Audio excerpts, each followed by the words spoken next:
Well, good evening, everyone, and welcome to this meeting of the Vacaville Planning Commission for June 15th, 2021. The meeting is hereby called to order. When we met last month, we were hoping that we just might be in person, but haven't managed to make that happen. So instead, I have a script to read before we do any of the other business of the meeting. And we appreciate everybody who's participating with the teleconference meeting. It's being done in accordance with the governor's executive order N2920 and with our local procedures.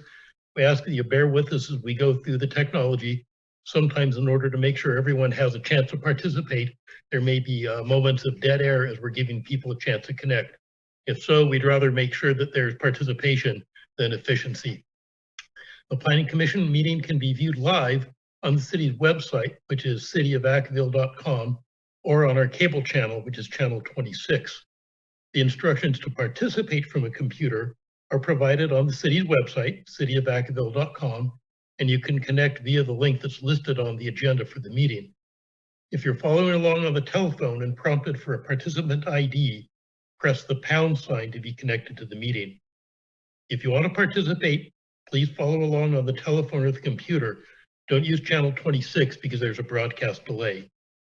Callers who wish to comment can raise their hand by pressing *9, and depending upon individual settings, they may need to then press *6 after the host unmutes them in order to open up their microphone. Computer users requesting to speak can click on the raise hand button with their Zoom control.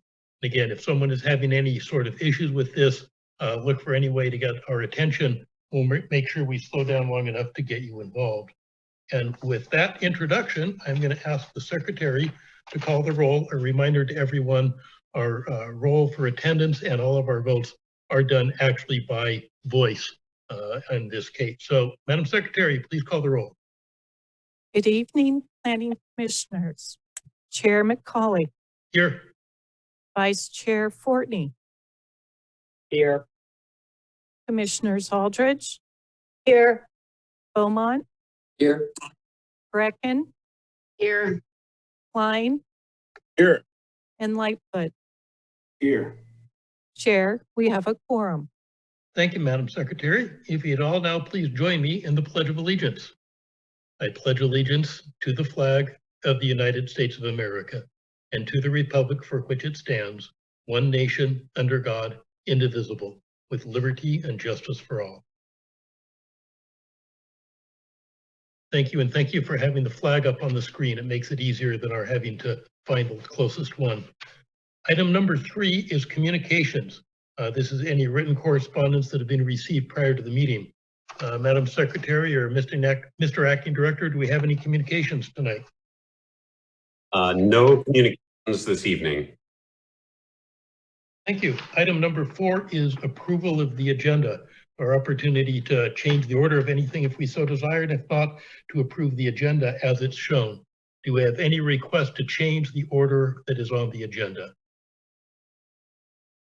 I see no indication, so on a proposal to approve the agenda as proposed, Madam Secretary, please call the roll. Commissioners Aldridge. Yes. Beaumont. Yes. Brecken. Yes. Klein. Yes. Lightfoot. Yes. Vice Chair Fortney. Yes. Chair McCauley. Yes. The agenda is approved as proposed. Item number 5 is business from the floor. This is a time for members of the public to address the commission with issues that are not on tonight's agenda, but that are within the commission's subject matter jurisdiction. There's a limit of 3 minutes per speaker or group of spokesmen per the government code. And as a reminder to anyone who wishes to speak, the commission can't address anything that's brought up under business from the floor, though we can, under commissioner comments later on, ask for follow-up on things that come from business from the floor. So with that, I've gone to our attendee list. I see 2 names. Neither has raised a hand to indicate they wish to bring business from the floor.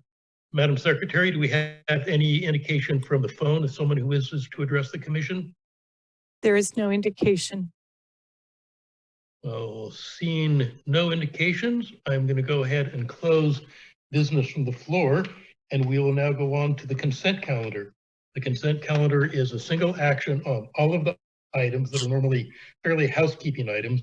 The only item on the consent calendar tonight is the Planning Commission meeting minutes from our meeting of May 18th, 2021. Do any of the commissioners have changes or amendments to the minutes? See no recommendation for changes or minutes. I'll go ahead and ask the secretary to call the roll for approval of the consent calendar with one item, Planning Commission meeting minutes from May 18, 2021. Commissioners Aldridge, Yes. Beaumont, Yes. Brecken, Yes. Klein, Yes. Lightfoot, Yes. Vice Chair Fortney, Yes. Chair McCauley. Yes, the consent calendar is approved. We are now into our presentations. Item number 7. 7A is a presentation regarding UC Davis and City of Vacaville for urban design and planning studio collaboration.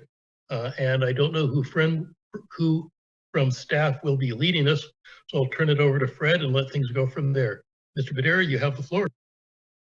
Thank you very much, Chair McCauley. I'll provide a brief presentation for the Planning Commission and for those watching. This is a presentation just to show the Commission the results of one of our recent collaborations on a project, this one with the University of California at Davis course on urban design and planning. In this case, the city was approached by Professor Emily Schlickman from the UC Davis staff regarding a proposed course on design concepts for urban infill development, in particular studying priority development areas. And so for the Commission, the city has 2 priority development areas designated on the general plan and on the city's planning policies. And in this case, Professor Schlickman was interested in studying the Allison priority development area. If we could go to the next slide, please. So again, the 2 priority development areas that the city has shown on the screen here, one you're familiar with and you'll hear more about later this evening, and that's the downtown priority development area. The other is the Allison priority development area, mainly centered around the Ulatis Community Center and the Multimodal Transit Center on Allison Parkway. But in 2019, the city expanded the boundary of the Allison priority development area to contain that pink colored area there. So extending along the north side of Elmira Road, between Elmira Road and Interstate 80, and then south along Peabody Road, which is right in that area where Cliffside Drive intersects Peabody Road and some of the shopping centers located along that area. If we go to the next slide, please.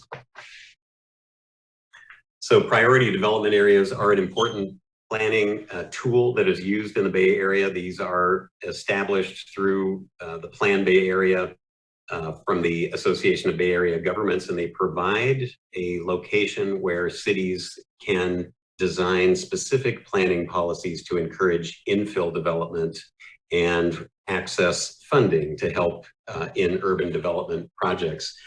And in particular, you'll see on the right side of the screen, or the right side of Interstate 80 on this image, how much activity is actually going on within the Allison PDA.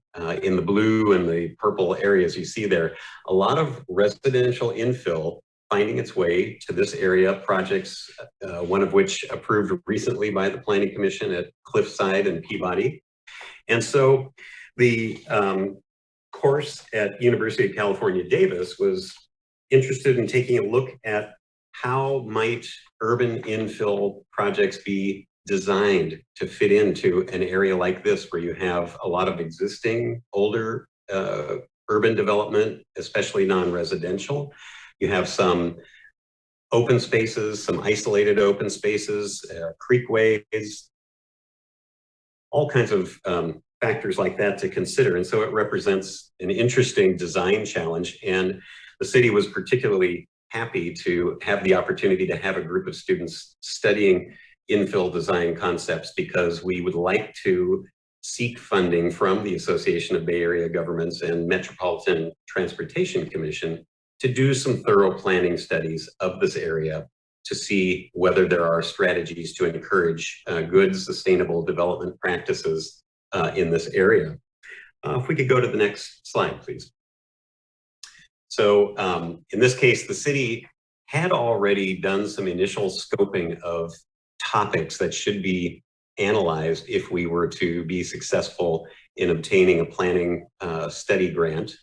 The area does need to have good connections to downtown, but there are very limited opportunities for those, mainly being Elmira Road, Mason Street, and the creek that crosses under Interstate 80.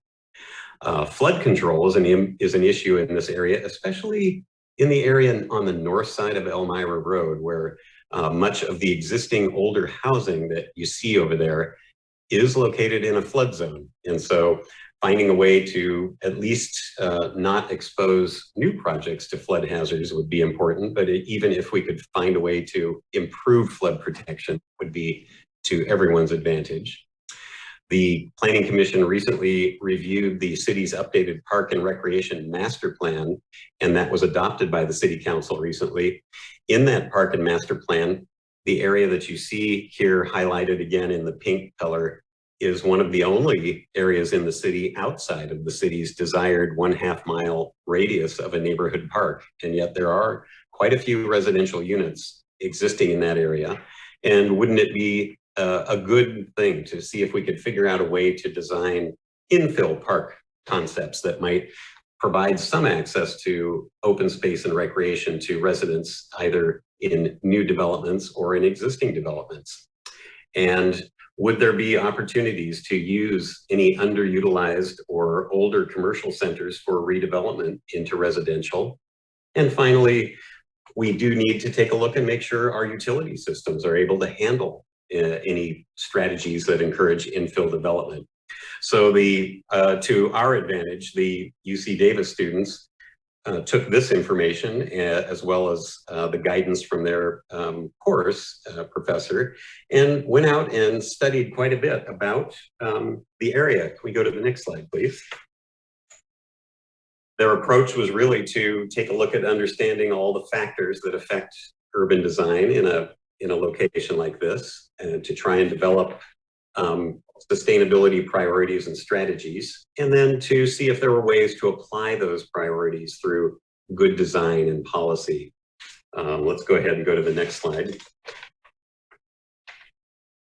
So the students began by studying the existing conditions in the area. The two images that are on the screen now, on the left side, the student was examining the existing land use designations and some of the policy considerations the group might want to take into account.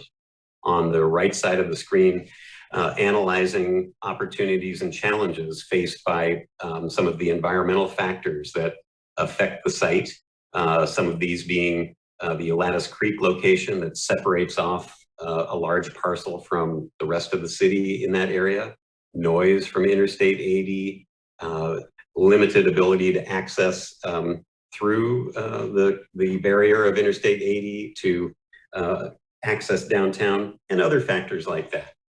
Next slide, please.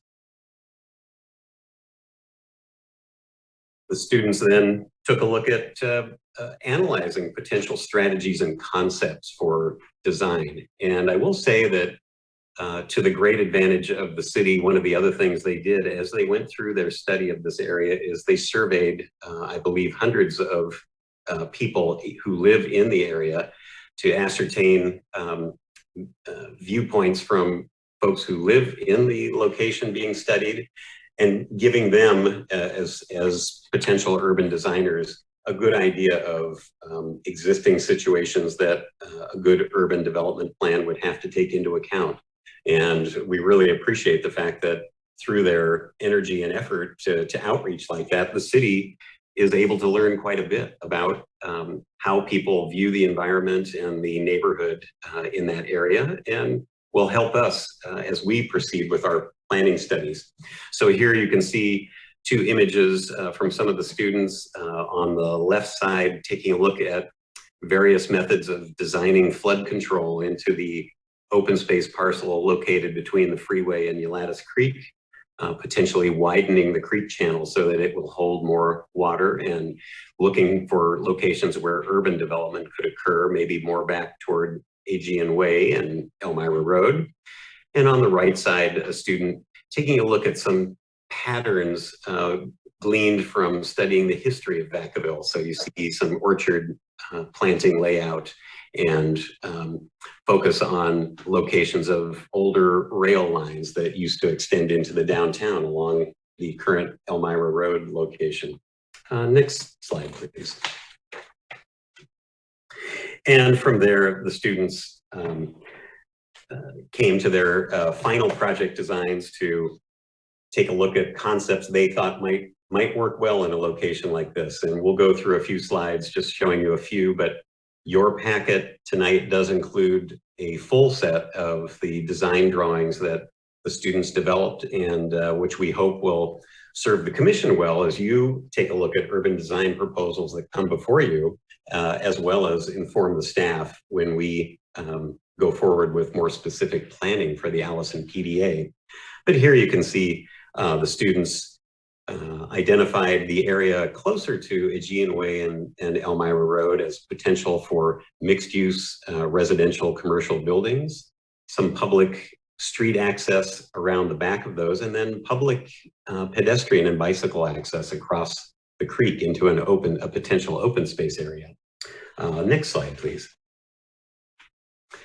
Another student took another look at or a group of two in this case, at reorienting the alignment of residential buildings to create that sheltered courtyard area between the buildings, shielded from the freeway, but leading pedestrians and residents across the creek to potentially enjoy the open spaces that could be created on the other side of the creek. One thing I would point out here is that the city has sought funding to extend the Lattice Creek Bike Trail from the downtown Creek Walk area all the way to the Lattice Community Center. We have not been successful in obtaining the funding yet, but it is a project that the city does hope to implement. And so the plans here work very well with some of the anticipated direction that the city would like to go on improving access along the creek. Next slide, please. And here, another design which, again, uses parcel between the creek and the freeway as an open space parcel. In this case, the students identified their concept for an eventual very dense green barrier between the freeway and the future residential development, which you can see there in the center of the image on the right side, and the freeway, and their time-lapse imagery of how that might grow in over time and shield the open spaces and residential area from the freeway. Next slide, please.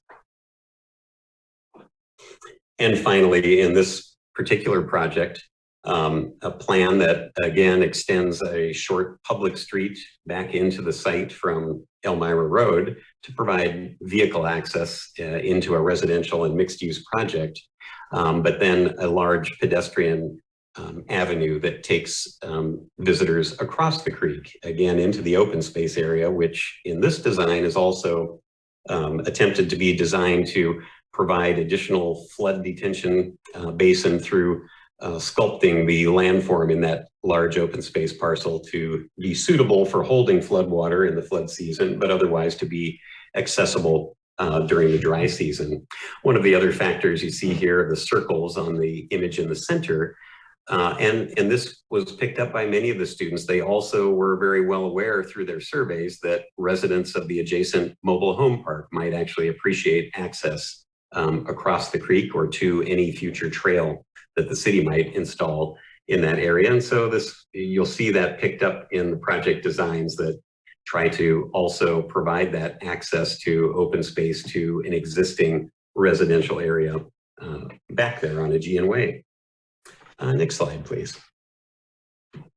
So that concludes our presentation on this really interesting project. We want to thank the students of the course LDA 171. It's an urban design and planning studio at UC Davis, and extend our thanks to Professor Schlickman for outreaching to us, engaging the city staff in talking to the students about their project, and for the really valuable work that we think their work has provided for us.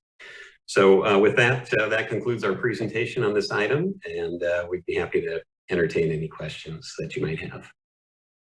Thanks, Fred, and I appreciate every time that we associate with UC Davis, we get some very interesting ideas out of this. I'm going to open it up to any of the commissioners who wish to ask questions of Fred.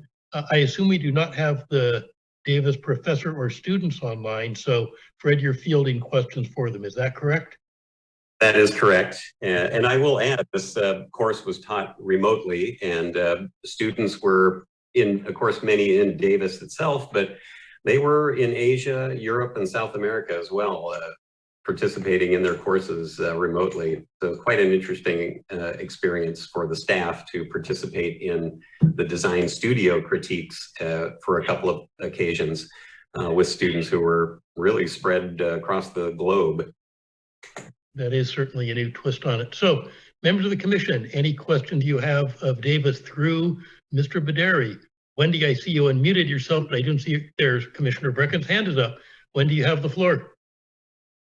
Hi, yeah, I would love to, Fred, to tell the students and Ms. Schlickman that this is really an amazing job they've done, especially, solving some flood issues at the same time, making it a nice space and making room for buildings. It's amazing.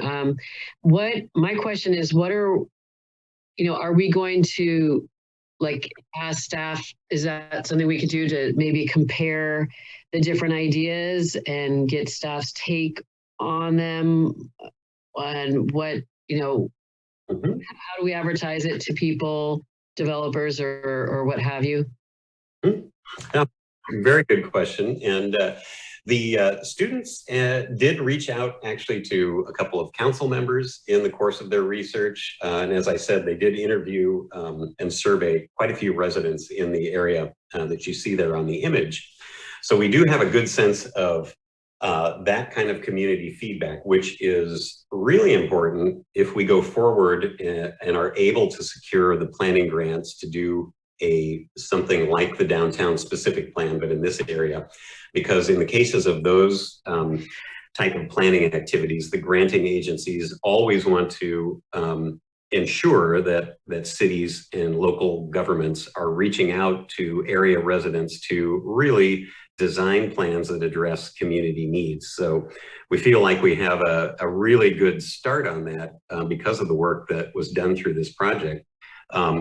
As far as evaluating the various projects, so there were, I think, approximately 25 students in the course, some working on their own, others in groups of 2.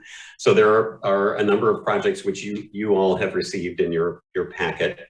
We could certainly evaluate those in more detail, especially if we have the opportunity to do some more work on submitting for grant funding to do the planning studies. And I think that would be an appropriate time for us to then evaluate the package of ideas that we've seen and try to weave those ideas into the scope of work that we develop for a future planning study.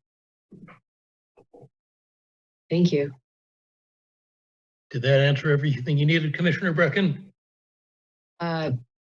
Yeah, I just was wondering about the grant process, like who are we asking grant funding from, and what do you think the timeline is on that? We don't have a particular one in mind at this point. We did submit an initial grant application to the Metropolitan Transportation Commission for a PDA grant.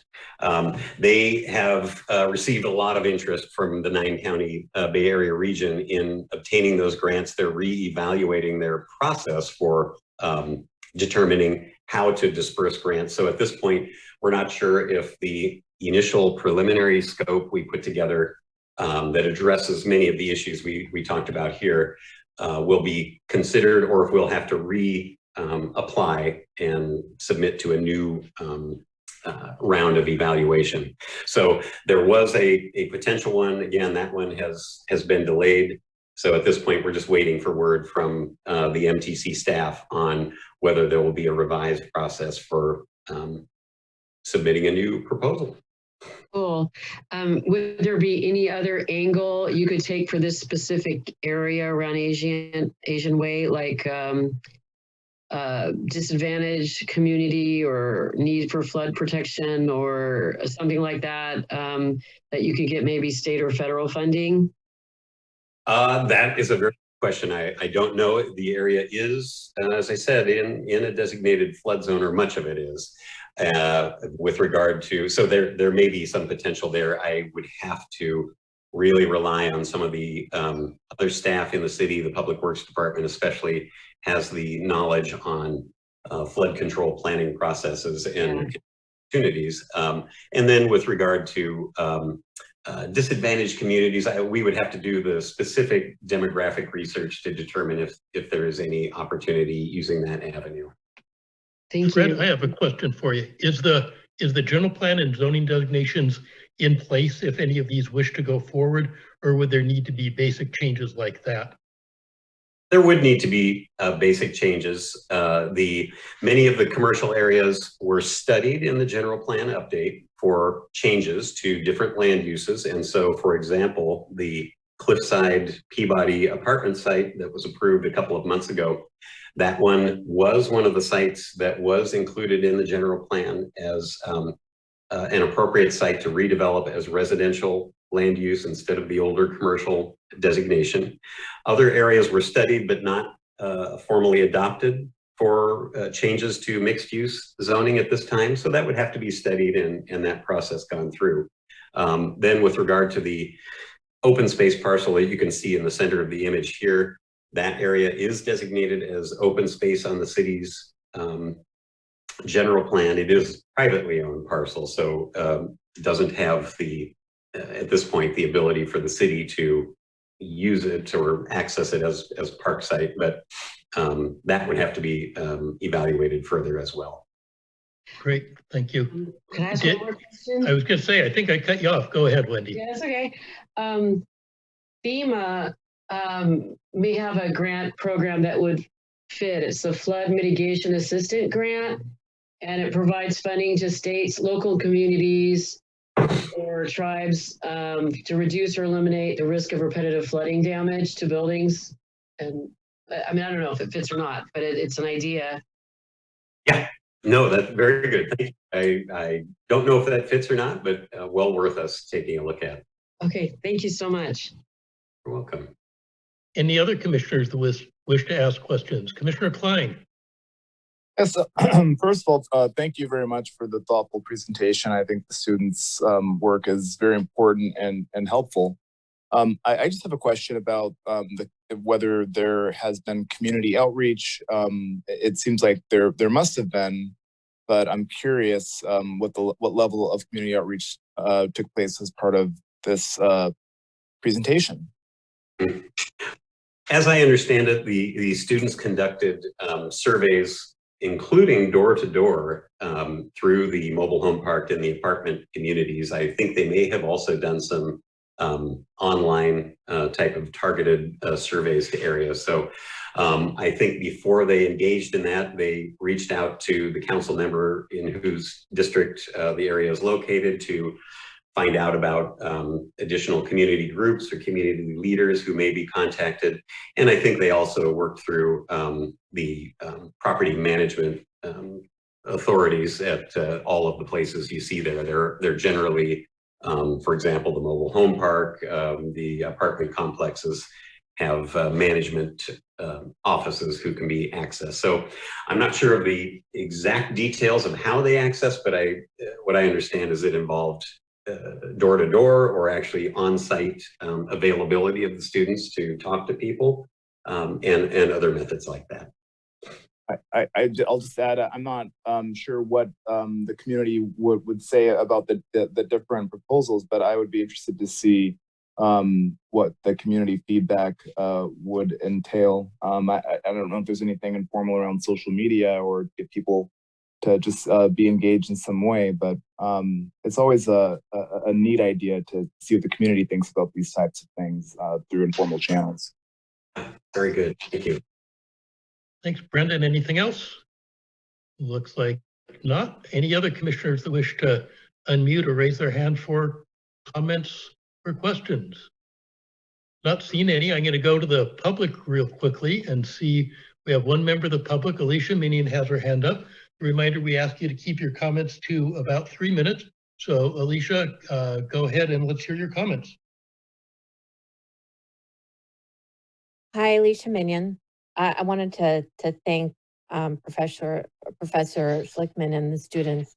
I thought they did an excellent job. And I was wondering, so in terms of, I've seen, I think in the general plan or in subsections of the general plan that we have written policies regarding these planned development areas. And I was wondering if in consideration of these students' ideas, would there be any amendments to the existing PDAs that are addressed in the general plan? And also, when Fred, you were talking about the expansion of the PDA territories, I wasn't clear what was the logic behind why you expanded the areas and why you determined the specific boundaries that we saw in the presentation. And is there any other benefit to expanding these PDA areas besides obtaining additional funding? Mr. Baderi, sounds like that's a couple of questions straight to you, Fred. So go ahead. Well, first on the general plan, the general plan land use element does contain a brief section on the Allison priority development area. Contains a few policies about providing a variety of housing, to continue to actively pursue planning grants and improvements to the city's capital infrastructure in the area, recognizing that some of the older parts of the city may need to be upgraded in terms of infrastructure, whether that's roadways or utilities or other things. And to direct the staff to look at these areas as appropriate locations for infill development. As far as benefits to the city, certainly the regional government is encouraging cities to focus on infill development as one way to identify suitable sites for housing to meet the region's current housing needs. The cities who do that are able to access funding for planning grants to then study the development standards and concepts that may be applicable to these priority development areas. And so that is a very great advantage. Having the ability to engage in a planning study does give the city the resources to engage in community outreach, which does really help in finding out what are the priorities of local residents and communities to see what are the needs in a particular area. So the funding for planning grants can lead to quite a few very beneficial things. And then priority development areas are one of the priority targets from the standpoint of the Metropolitan Transportation Commission in providing transportation funding to cities. And so having a plan in place enables the city to then seek funding to install transportation improvements to improve connectivity and transportation options for a community. And so, but prior to receiving grants such as that, cities are obligated then to show that we have a plan in place, that we have examined community need, and have adopted a plan. So it similar to what we're doing with the downtown specific plan, engaging in this kind of a study is potentially extremely helpful because the city has housing needs to meet. We do have funding needs for capital infrastructure improvements, and all of these things help help bring that together. So I'd say just in kind of the global scale, that's really the biggest benefit that we see from that.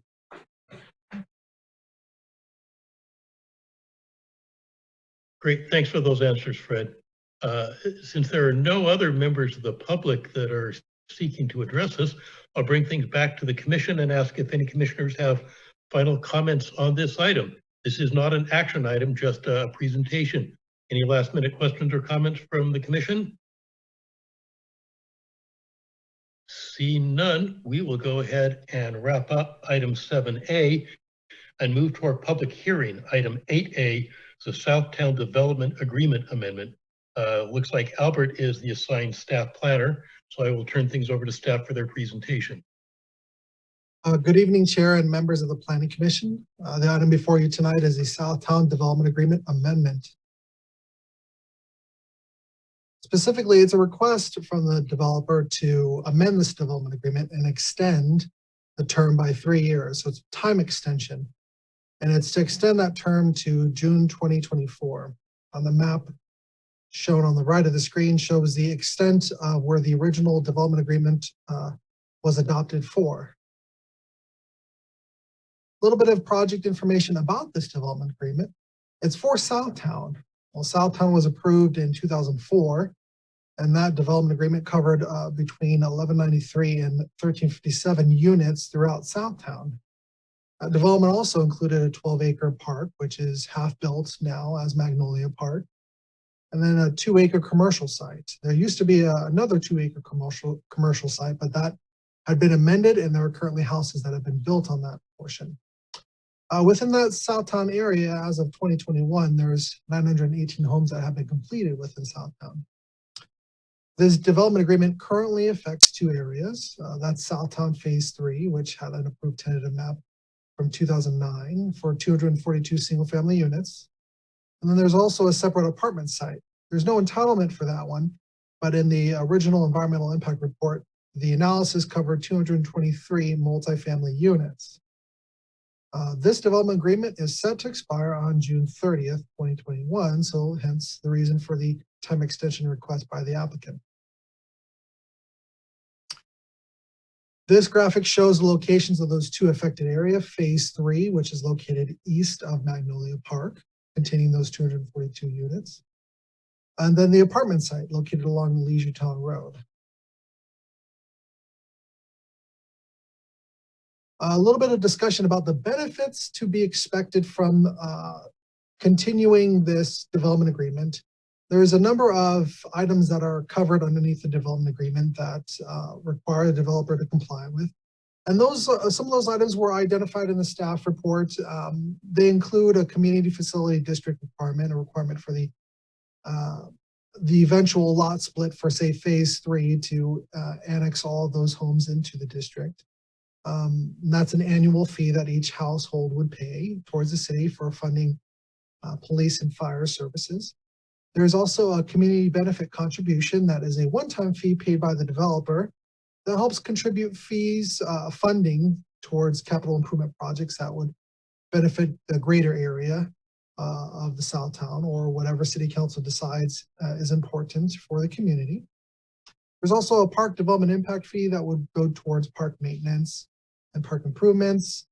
There's a special water annexation fee that would be paid. It's a one-time fee for each property. There's also a item in the development agreement that requires the dedication of parkland for Magnolia Park. It does offer credits to the developer for the evaluation of whatever that land is, but it does require the developer to dedicate that land for the future expansion of Magnolia Park. And then more items that are covered under the DA are street frontage improvements along the park frontage. Requires the developer to install those curb gutter and sidewalks. And then also throughout the development, say again, within Southtown Phase 3. So there are some effects that if the decision makers decide not to extend this, it would expire. And what does that look like? Well, it looks like there would be no requirement for an annexation into the CFD. So there would be 242 units that would not annex in, and they would not be providing an annual contribution towards police and fire. There would be no one-time fee for the community benefit contributions. So the city would lose out on that funding for other improvement projects. There'd be no special water annexation fee collection for those lots. And then the tentative maps would expire. And so what that looks like is that the city would need to renegotiate any of those terms or the obligations and the fees that were originally discovered. So maybe it might end up being that the city can renegotiate better, or maybe the city might not be able to renegotiate those fees that could be used towards the city's operating services. So we published a staff report last Thursday, I believe, and over that time we did receive some questions from the commissioners. And so what the commissioners hopefully received via email was a memo that staff provided that includes some additional supplemental information about the Southtown development. And there should be 3 attachments that were included. First was the original findings and statement of overriding considerations that were made for Southtown Project Environmental Impact Report. Also included was the Southtown Project Mitigation Monitoring and Reporting Program that contains a list of all the requirements that the developer has to comply with, or at the time that it was adopted, that those developers were required to comply with. And then also a snapshot of the Southtown Phase 3 findings that were made for that project that was approved in 2009 and the approval resolution. There were some additional questions that were worth noting, and so that's why we decided to include them within the presentation. A particular question of whether or not this development agreement time extension, would that extend the 2008 tentative map? And the answer is yes, it would. It would extend it to that June 2024 time. Another question was about whether the fees are fixed back to the 2004. Those fees are not a vested element, so they'll be paying whatever the current fee cost is at the time that development does occur. There were also some general questions about whether traffic would be affected, whether or not schools would have enough funding to build within this area. There were questions about the street layout and how housing mixture was going to work. Now, staff felt it was important to help elaborate that this is only a time extension, so the evaluation for this type of request is comparative, meaning that we look at whether or not the time extension of 3 years is consistent with that original DA. So any discussion about traffic or street layout or school funding or housing mixture is just not within the subject matter of this particular time extension. Albert, I'm going to stop you there for a bit because I want to ask some of the process questions on this. So the applicant only requested a time extension. I understand that. If the commission wished to address any additional items, do we have the legal authority to do so? I will defer that question to the city attorney. And I will ask the city attorney to address that. If the commission wished to address anything other than the time extension, do we have the legal authority to do so? So Chair McCauley, right now, what the applicant has requested is the extension. That is what is before the Planning Commission for approval. Technically, the commission could direct staff to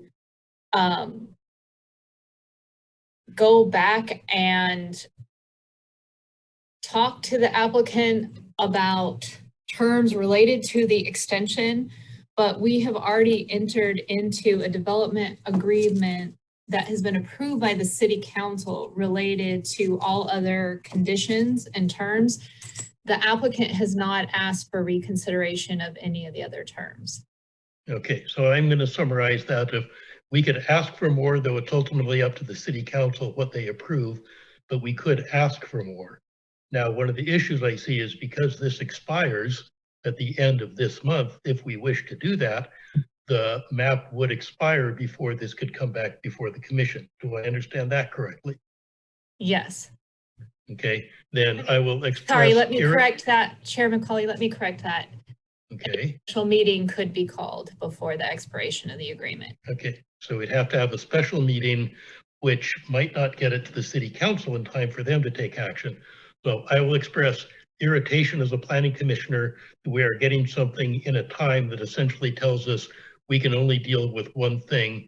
And if we had gotten this earlier, we might be able to deal with other things, but because of the timing, we cannot. That does irritate me.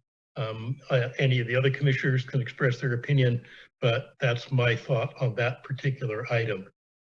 Before I ask Albert to continue with his presentation, do any of the commissioners wish to join this particular conversation? Seeing none, Albert, why don't you go ahead and finish up, and then we'll go back to commissioner questions before the public hearing. So with all this in mind, we drafted a conclusion that's identified in the staff report. And from our analysis of this 3-year time extension, we do support the time extension, and there's a number of reasons why. It meets the required findings. There are 3 findings within the code for development agreement time extensions or amendments, and it meets those 3 findings. It also complies with Division 14.17, which is the Division 4 Development Agreement amendments. The applicant is not asking to change any of those obligations or improvement requirements that are identified in that development agreement. And there's also no changes to the project. There are various elements of the DA that the city does stand to benefit. And so for these reasons, we've got a conclusion that, that it is a supportable request. And so we've drafted a recommendation for the Planning Commission to consider. And that's by simple motion that they would recommend to the City Council to reaffirm that original Southtown Project Environmental Impact Report and adopt the Southtown Development Agreement Amendment. That is the end of my presentation, and I'm here to answer any questions. The applicant, Mr. Tom Felipe, is also here to help answer any questions. Thank you. I know I do have an additional topic, but before I go to mine, I want to see if any of the other commissioners have questions. And I see Commissioner Brecken's hand is raised. So Wendy, go ahead. Yeah, this is Wendy. You mentioned 3 findings we had to make and concluded that we meet all of those 3 findings, and I don't have the 3 findings in front of me. I was looking for them in the paperwork, and I was hoping you could go over those, but I thought one of them was that the project had to be consistent with the general plan, and that's why I began to look at the general plan, because one of the continuing issues with development is that the city sets aside property for a school, and there's development impact fees paid to the school district. And then the general plan says, in addition to that, the city needs to encourage help the school find some kind of a fee like a Melrose fee, so that they can actually afford to build a school if necessary, because they're $50 million and more. So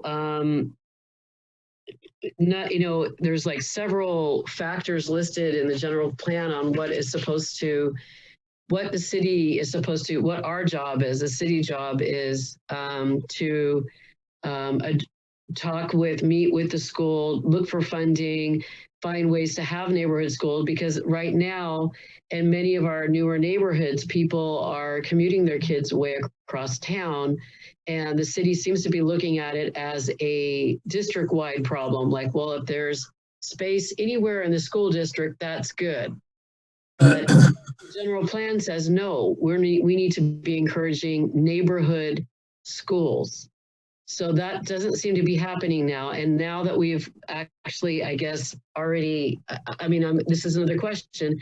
Have we already done the CFD? We've already annexed this area to the CFD in CFD 11. So it's just only for police and fire, and it doesn't include schools, because there are other cities that do city needs as well as school district needs in a CFD. So, those are my only. So I guess it all starts with those 3 findings, Albert, that you said that we should approve, and I don't have them in front of me. And one of them, I think, is this consistent with the general plan? Albert, do you want to address that, or do you want to pass it over to Fred? Okay, No, go ahead. I can I'll take a look at that. So the findings of fact were included as part of an attachment to the staff report. I believe it's attachment number 2. And the 3 findings that are identified for development agreements per that chapter 14.17 are as follows: is would this third amendment, which is the time extension for 3 years, is it consistent with the provisions of division 14.17 of the code? Meaning, is the applicant requesting this time extension in accordance with what the code requires? Have they submitted it to the city? Has the city evaluated it? Is it presenting it to the decision makers? Those types of elements. The second finding is whether or not the third amendment is consistent with the original intent of the development agreement. And the original intent of the development agreement was approved by City Council in 2004. So at that time, City Council determined that whatever policies were enacted as part of the general plan, that this development agreement and that the overall Southtown project was consistent with that. Now, as part of the vested elements, the elements that are vested with the development agreement, one of those things is the general plan and its designation. So any new policies that get adopted, say as part of the 2015 general plan update, they're not enforceable upon this project because the general plan was the general plan elements that are vested as part of the development agreement are the ones that would be the applicable policies. But again, the comparative analysis is whether or not this third amendment, the time extension for 3 years, is consistent with the original intent of the development agreement. It's not changing any of the project elements. It's not changing any of the obligations or improvements that are required. And so what staff found was that it is consistent with the development agreement, the original one. And then the third finding is whether or not this 3-year time extension would be detrimental to the public health, safety, or welfare of the community. And again, when the original project was adopted by City Council, they made that finding that the project, the overall Southtown project and the development agreement would not be detrimental to the public health, safety, and welfare. And so given that this is just a 3-year time extension and that the project itself and its elements have not changed, we made that finding that it would be the same finding and would not be detrimental to the public health, safety, and welfare. Mr. Brecken, did you get your question answered at this point? Thank you, Albert. I know you put a lot of time into this. Yeah, I mean, so it's just if the 3-year time extension is detrimental. Okay, thank you. I'm just trying to figure out why not help with the financing of the schools? I mean, why not do maybe a small supplemental CFD or something like that, or an assessment district for schools? I mean, for the whole CFD 11, it probably could be used because those schools are impacted. Or maybe, I mean, there could be any number of ways. I mean, in general, I guess I want to talk a little bit more at the end of the meeting about what we can do to maybe work more on this. But it seems like, I guess what you're saying is there's nothing further we can do on this. It's only about the time extension and whether the time is detrimental to the public health or welfare. And Commissioner Brecken, I will certainly recognize you want to talk under Commissioner comments about school and some of the other funding issues. And so you'll have that opportunity, I promise. At this point, I see that Commissioner Beaumont has his hand raised. So Wendy, I'm going to ask you to mute and put your hand down and turn things over to Commissioner Beaumont. Doug, go ahead. Thank you, Chair. Thanks, Albert, for the review. This is a 3-year extension, third amendment. I'm looking at section 2 of the third amendment, D, section 2D, and it says that discretionary approval for development of any portion of the project owned by a developer shall be 2 years from the date of approval, which period of time may be extended for 2 additional 1-year periods. So I guess my question is, it's a 3-year extension, but what's the maximum extension that we can actually look forward to at the most from this amendment? Well, that portion of the development agreement is referring to entitlement projects. So for instance, Southtown Phase 3. So when projects get approved, they immediately have a 2-year life in which the developer can go through and approve a project. So say somebody wanted to build house plans on those 242 lots for Southtown Phase 3. That approval is good for 2 years, but the code also affords them a couple of extensions, and those are the same extensions that are described in that section of the development agreement. So in this particular case, the development agreement itself is only 3 years. If, say, the Phase 3 tentative map was modified and that was approved for 2 years, they would only be able to extend that initial approval outside of the development agreement by a couple of additional 1-year extensions. So we're possibly talking about 5 years is what we're talking about possibly. Not for this development agreement. You're looking at for other entitlements such as tentative maps or house plans. Okay, well, thank you very much. Thank you, Commissioner Beaumont. That does, however, lead directly into the comment that I wanted to make, or the question, is it seemed like that 3-year time extension is great for the single family, but if we don't have a specific developer discussing the apartment project right now, that we could be in a situation where the single family goes through the entitlement, the development agreement expires, and now the apartment project site is no longer covered by the protections that come with the development agreement. And so I would think we would wish to do a longer time period of this rather than 3 years, do either 5 or 10 to make sure that the development agreement, which covers the apartment project, is maintained in place and doesn't expire over just 3 years. Albert, is there a problem if the Planning Commission wishes to do a longer time extension and doing it for 5 or 10 years rather than 3? As far as procedure goes, no. The Planning Commission has the authority to modify a proposal from staff and a request from staff, but it is up to the applicant, and it's their decision to accept that proposal to extend it beyond the 3-year time. Okay, thank you. Well, I know the applicant's engineer is here and will probably wish to address that, but I see Commissioner Klein has unmuted his mic, so I'll turn things over to Brandon. Go ahead, sir. Thank you, Chair. I'm curious why the 3 years are, it seems like since this has been amended a number of times that timing might have been sort of hard to determine here as in terms of what would be an effective time horizon. So how do we know that 3 years is enough? I guess just picking up on the last question. Well, I will defer to the project engineer, Tom Felipe, to help explain the reasons behind the 3-year request. Okay, and then I just have one quick related question as to CEQA.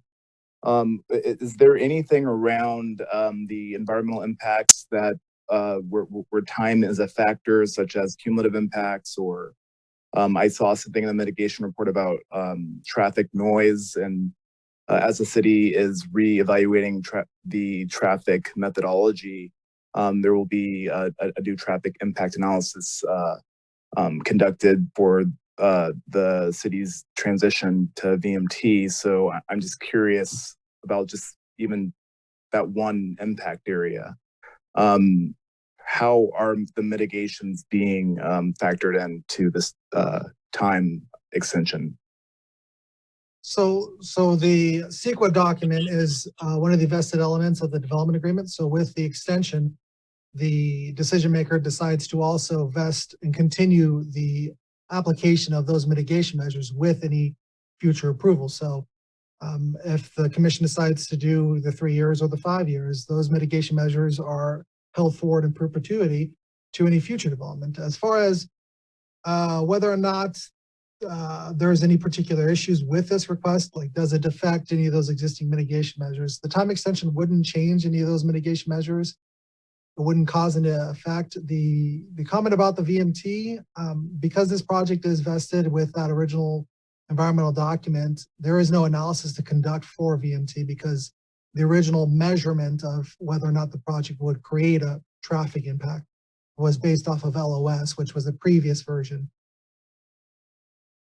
So just so that I have this right, Albert, it sounds like the EIR is vested and all of the mitigations are vested along dated mitigations then? Correct, yes. And how dated are those mitigations at this point? The adoption of those mitigation measures are from 2004. And so we would be vesting, continuing to vest mitigations from more than a decade ago? Correct, yes. Is that typical? Yes, it is. There is a criteria listed in CEQA as to what items would constitute the need for amending an environmental document, and those are identified under section 15162A. And the list for those is whether or not there would be a substantial change in the project, which this 3-year time extension does not trigger that. Whether or not there's a substantial change in the existing environment that, say, creates a new significant effect or generates a substantial increase in the previous significant effect. And there's been no substantial change in that environment. What we're seeing is the development of the Southtown project as it was originally planned. So that's where the houses are being developed, the roadways are being developed. So it's going according to plan. There haven't been any findings of a significant change in that environment that would require a new analysis. And then there's no new information that would, of substantial importance, that could not have been known or that wasn't known at the original time of that previous EIR. So that's a threshold of whether or not that previous environmental document or those previously adopted mitigation measures are good enough. If it doesn't trigger any of these elements, then they are good enough still. And just so I'm going to let that sit, Albert. My final question would be around the community outreach. And it looks like there was some level of community outreach, but perhaps there was not any in-person community outreach or workshops or anything that really could have been done during the coronavirus pandemic when people were, sheltering in place for more than a year. Is that correct? Correct. Yes. So do we have any indication from the public or even the councilmen in that area that there would be any desire for some level of community outreach to see how things are going? Well, there was a analysis that had been conducted on the level of public involvement for land use applications. And there was a policy that was adopted in 2020 January under resolution 2020-018. And that outlines the level of projects and what type of corresponding public outreach that these types of notification would be required for those.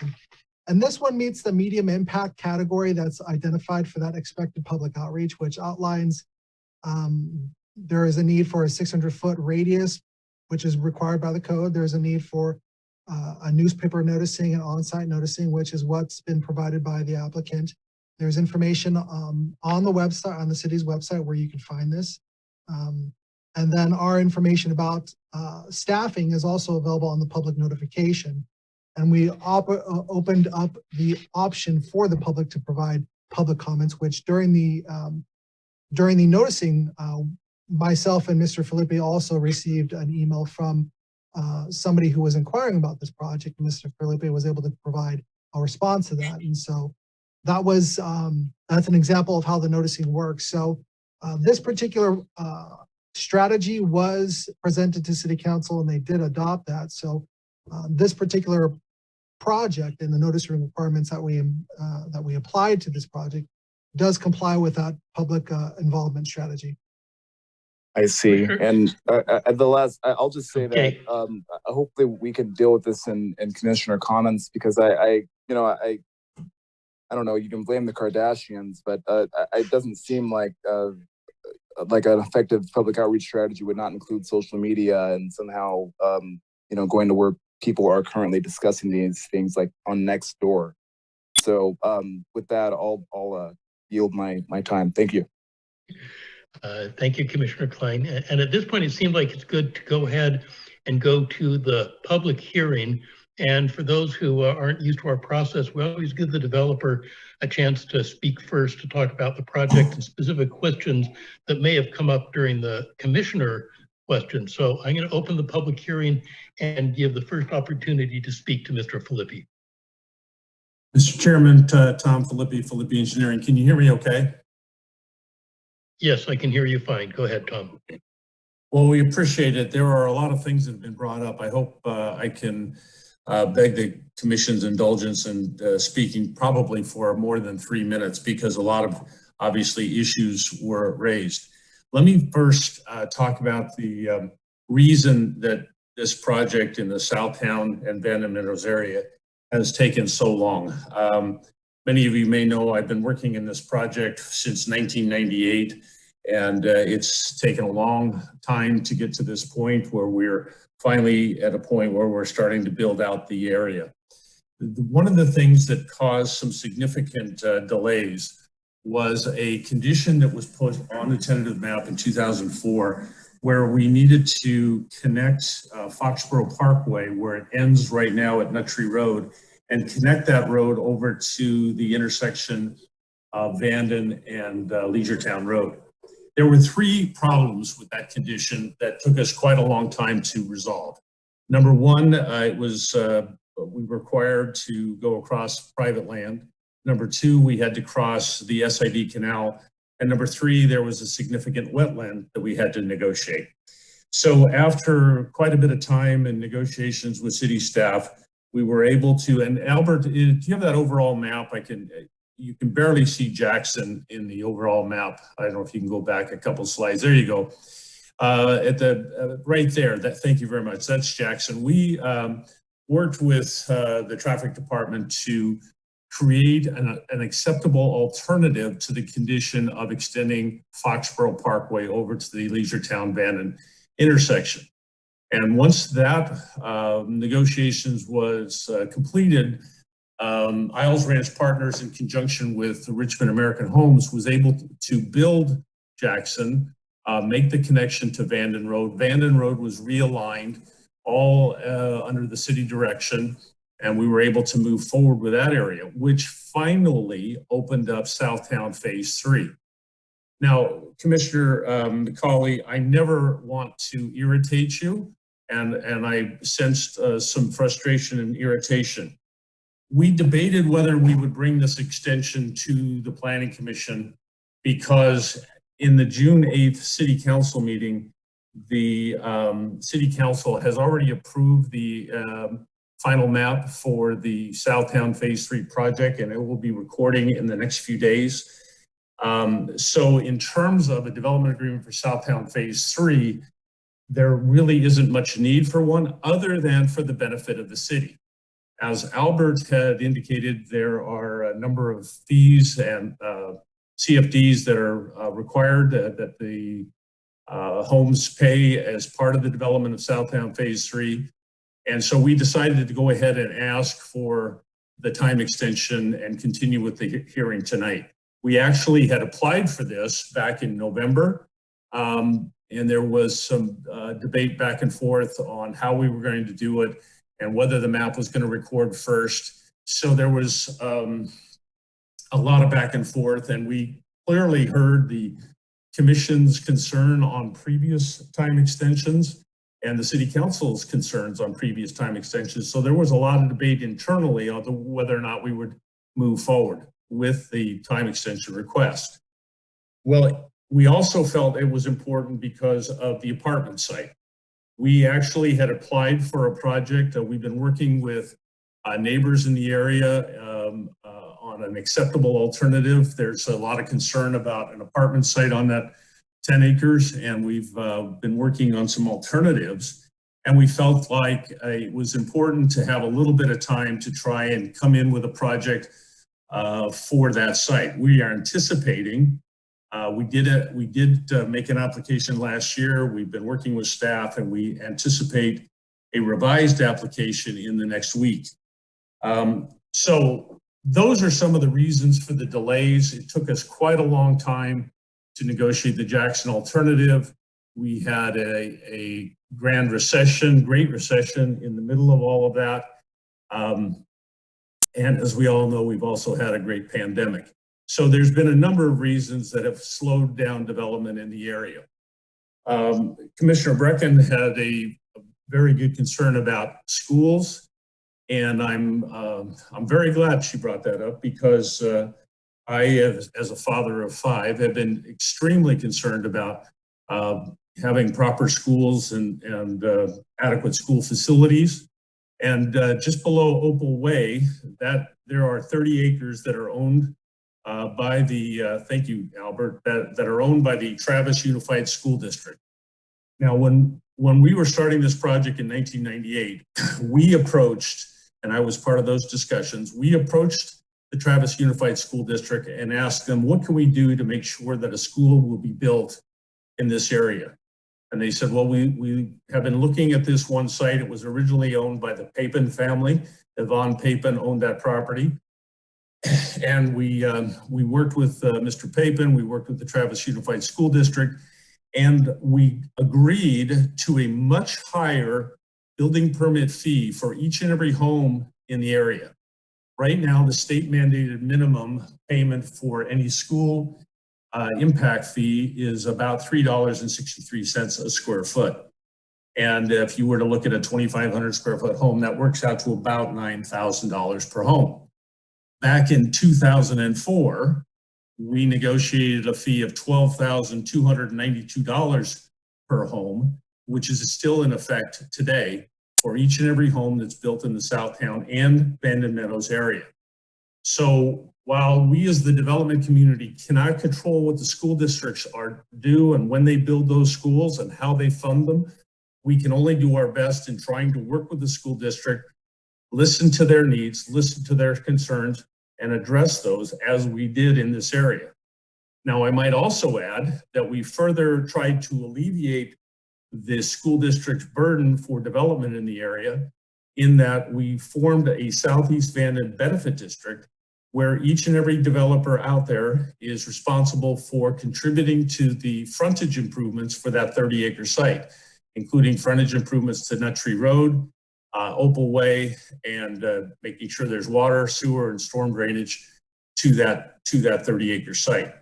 So we've done everything we can to work with the school district, get them the funds that they need, and be good, responsible stewards as we move forward with the development in the area. As I said before, it's a very important thing for me personally to make sure that schools are adequately provided for in our community. So at this time, you know, the application is for 3 years. In essence, while the Southtown Phase 3 project could move forward without any more action by the city, the map is going to record and houses can be built. I think it's prudent to go ahead and approve the extension so that the CBC fee, CFD 11, all the other agreements will be adhered to without any muss or fuss. And it will give us an opportunity to work with the community. And we have met with the local council member about the 10-acre site. We have met with community leaders in the area. I responded over the weekend to a very long email to one of the residents that had expressed a concern, and I am ready, willing, and able at any time to meet with any resident that would like to discuss any of these projects. I am located a block and a half from City Hall at 425 Merchant Street. I am happy to meet with anybody, and I've been there a very, very long time, and I like to think that we are an important part of this community in that we want to reach out, we want to make sure that each and every project is a good, positive impact on our community. I'm here to answer any questions you might have. Thank you, Mr. Filippi, for your comments and insights. Do any of the commissioners have questions specifically for Mr. Filippi before I check for other members of the public? Don't see any hands, but you'll have another opportunity, commission members. I am going to go see, I see Alicia Minion has requested to speak. So go ahead. You've got your 3 minutes to speak on this topic. Go ahead, Alicia. Hi, Alicia Minion. I want to thank the developer for answering the questions that he did. And I live in this neighborhood. I live in the Tri-Point Redstone development. And our neighborhood, we have a Facebook page and we're united. And I've taken a survey of the neighbors, and I wanted to relay some of the concerns to you right now. So the first concern is we're really disappointed that the park has not been finished. In addition, when you look at the map that you're looking at now, there's a patch of weeds that are in between the Richmond homes and the Redstone Tri-Point homes that goes along Redstone Parkway and Ginger Street. And that is still dead weeds. And to me, since those developments are finished, I don't see why that hasn't been landscaped. Number three, the reason why we are not interested in the apartments that was originally planned because of traffic concerns and also the lack of parking and green space. It just doesn't make sense in that area. So I'm open to whatever the developer is deciding to put in its place. But in general, we're just disappointed regarding the length of time since 2004 to build out this area. It's pretty depressing to see dead weeds day in and day out. And we really would like this to be developed. Now, I understand that there are certain risks if the commissioners do not extend this 3-year extension, but there's been a lot of extensions. This has been since 2004. I just don't understand how this continues to happen, these continued extensions of all development agreements. And it just creates situations where we're looking at land that's undeveloped and it looks dead and it's not inviting. And the one comment I have that I think seems strange is Vanden Meadows, another developer had asked for a 10-year extension. It was granted. And now that's actually being graded, but then this phase 3 is not. So it almost seems like the developers talked and they decided Vanden Meadows would go first instead of Southtown. I'm really curious if that actually happened. In addition, highly concerned that the level 2 development impact fees, even though they might be higher fees than other developers might pay in other school districts, it's simply not enough to build schools. And while I appreciate there might be a higher fee being paid, this is from 2004. The cost of construction of a school has increased exponentially since 2004. And no matter how you slice it, it's not going to be enough to finance the impacts of this new development to house future students. And Ms. Minion, if you reach your 3-minute mark, so if you have any very quick wrap-ups, please go ahead and wrap things up. Well, the last thing is there's 2 parcels that are zoned to community facilities, and I'd like to know the status of that in the park. Thank you. Thank you, Ms. Minion. So it sounds like those are more staff sort of questions regarding the timing, especially of the public facilities and any weed maintenance. Who from staff would like to address that? This is Albert here. I can help take a crack at some of those questions. Go ahead. As far as the length of time that's taken for development to occur without here, I think Mr. Felipe summarized that very clearly, that the majority of all of this is kind of delayed because of that alternate traffic reliever route needing to get done beforehand, paired with a recession, paired with a pandemic, and all of those are to explain what's going on with that area. Vanden Meadows is a different case because, again, them developing that alternate reliever route allows them to move forward a lot quicker, while phase 3 was kind of held hostage. There was a comment about the park not being developed, and just to reiterate what was identified in our staff report, that an extension to this development agreement is one of the benefits is to see that there's a way to ensure that the Magnolia Park the second half of it gets built, because that is the park that's the portion of the park that gets constructed with phase 3. So with the extension of that helps guarantee that Magnolia Park would get constructed. There were some other questions. I'm drawing a blank. If Alicia could restate those. I think there were more general observations with frustrations for example, on the lack of weed abatement on that one parcel. So specific questions, I'll ask you to address that one corner parcel about weed abatement. Oh, okay, yeah. Well, okay, the development for where that corner parcel is along Redstone Parkway, that is a portion of phase 3. So the reason why that portion hasn't been developed is because phase 3 hasn't been developed. So with the development of phase 3, you would be seeing that portion be landscaped. There's a meandering path that's being proposed within that area with some nice open green area and trees. I've seen the landscape plan. It looks very nice. And then it just occurred to me, there was one last comment about the school fees. And just a reminder, the school fees are capped. They're not created by the city. The state has weighed in on SB 50 that there is only a certain amount of fee that is to be paid by developers for development projects. And the city can't influence whether to increase that fee or not. It's just a set fee. We have no influence of when schools develop. And so the most that we can do and the most that the state has said is sufficient for mitigating impacts to schools is by the payment of a development impact fee for school impacts. And that's sufficient, and that's the most that we can do. Okay. Thanks, Albert. I'm going to see if there's any other members of the community, and I don't see any other hands raised. I will go to the secretary and ask if there's anyone on the phone that's indicated that they wish to speak. No, there is not. Okay, so at this point, I'm going to go ahead and close the public hearing. Remind the commissioners, if you wish to ask questions, for example, of the developer, you still have the opportunity to do so. Please do so through the chair.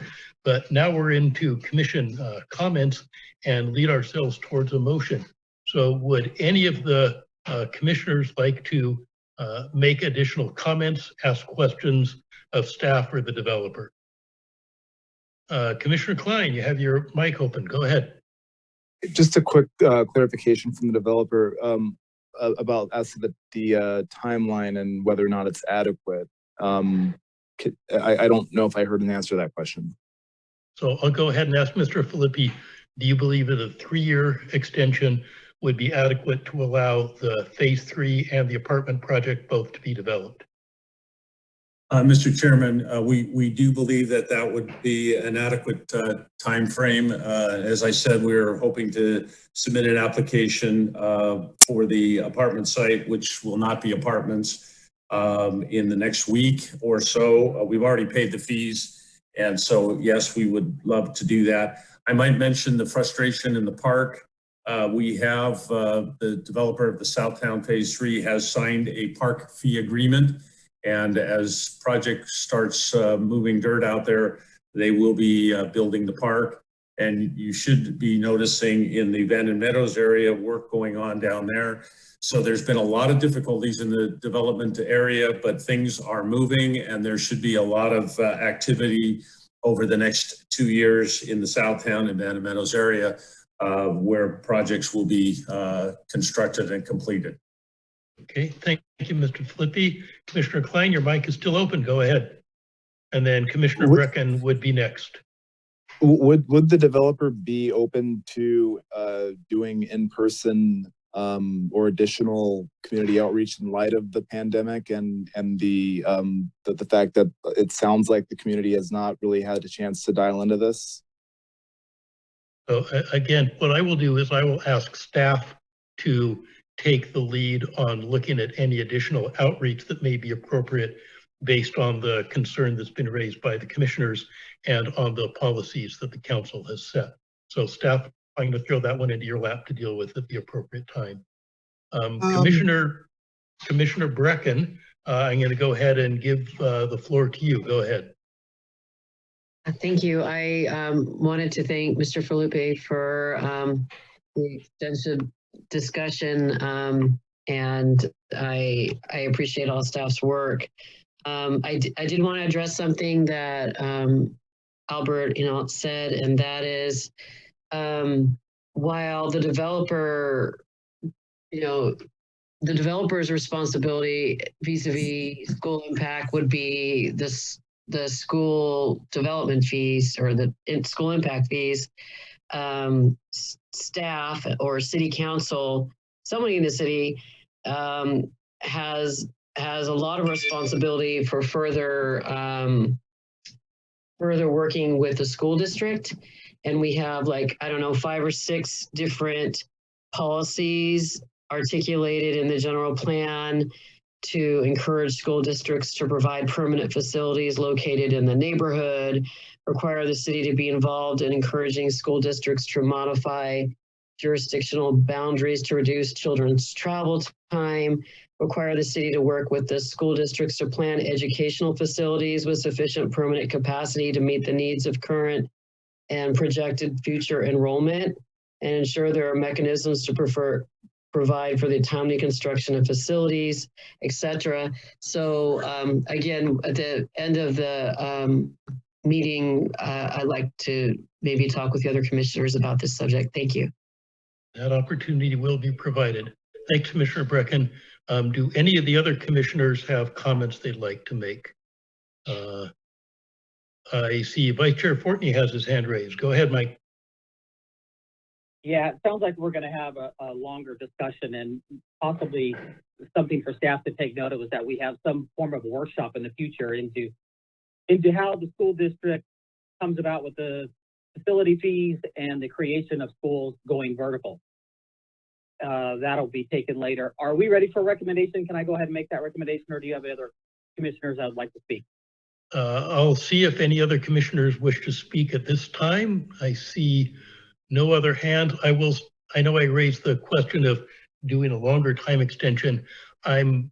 Before you make a motion, Mike, I guess I'm satisfied with Tom's comment on the 3 years in the multifamily project, though I will say right now that I hope that we don't have something comes back that lowers the density, because it's important that we keep multifamily projects, including apartment projects, in the areas that are currently designated. And if we do have a proposal that comes back to the Planning Commission that would substantially change the nature of the multifamily that is shown there right now, I will have very serious concerns about that sort of substantial change to the land use. So with that in mind, I'm willing to go with the 3 years that is shown right now rather than asking for a change. Mike, did you want to make a motion? Yes, but I will ditto your comments on the multifamily. So by simple motion, I recommend that the City Council reaffirm the Southtown Project Environmental Impact Report and adopt the Southtown Development Agreement Amendment. I see Commissioner Aldrich is unmuted and Commissioner Aldrich has given us a second. I will ask the roll to be called by the Secretary. Commissioner Aldrich, Yes. Beaumont, Yes. Brecken, Yes. Klein, Yes. Lightfoot, Yes. Vice Chair Fortney, Yes.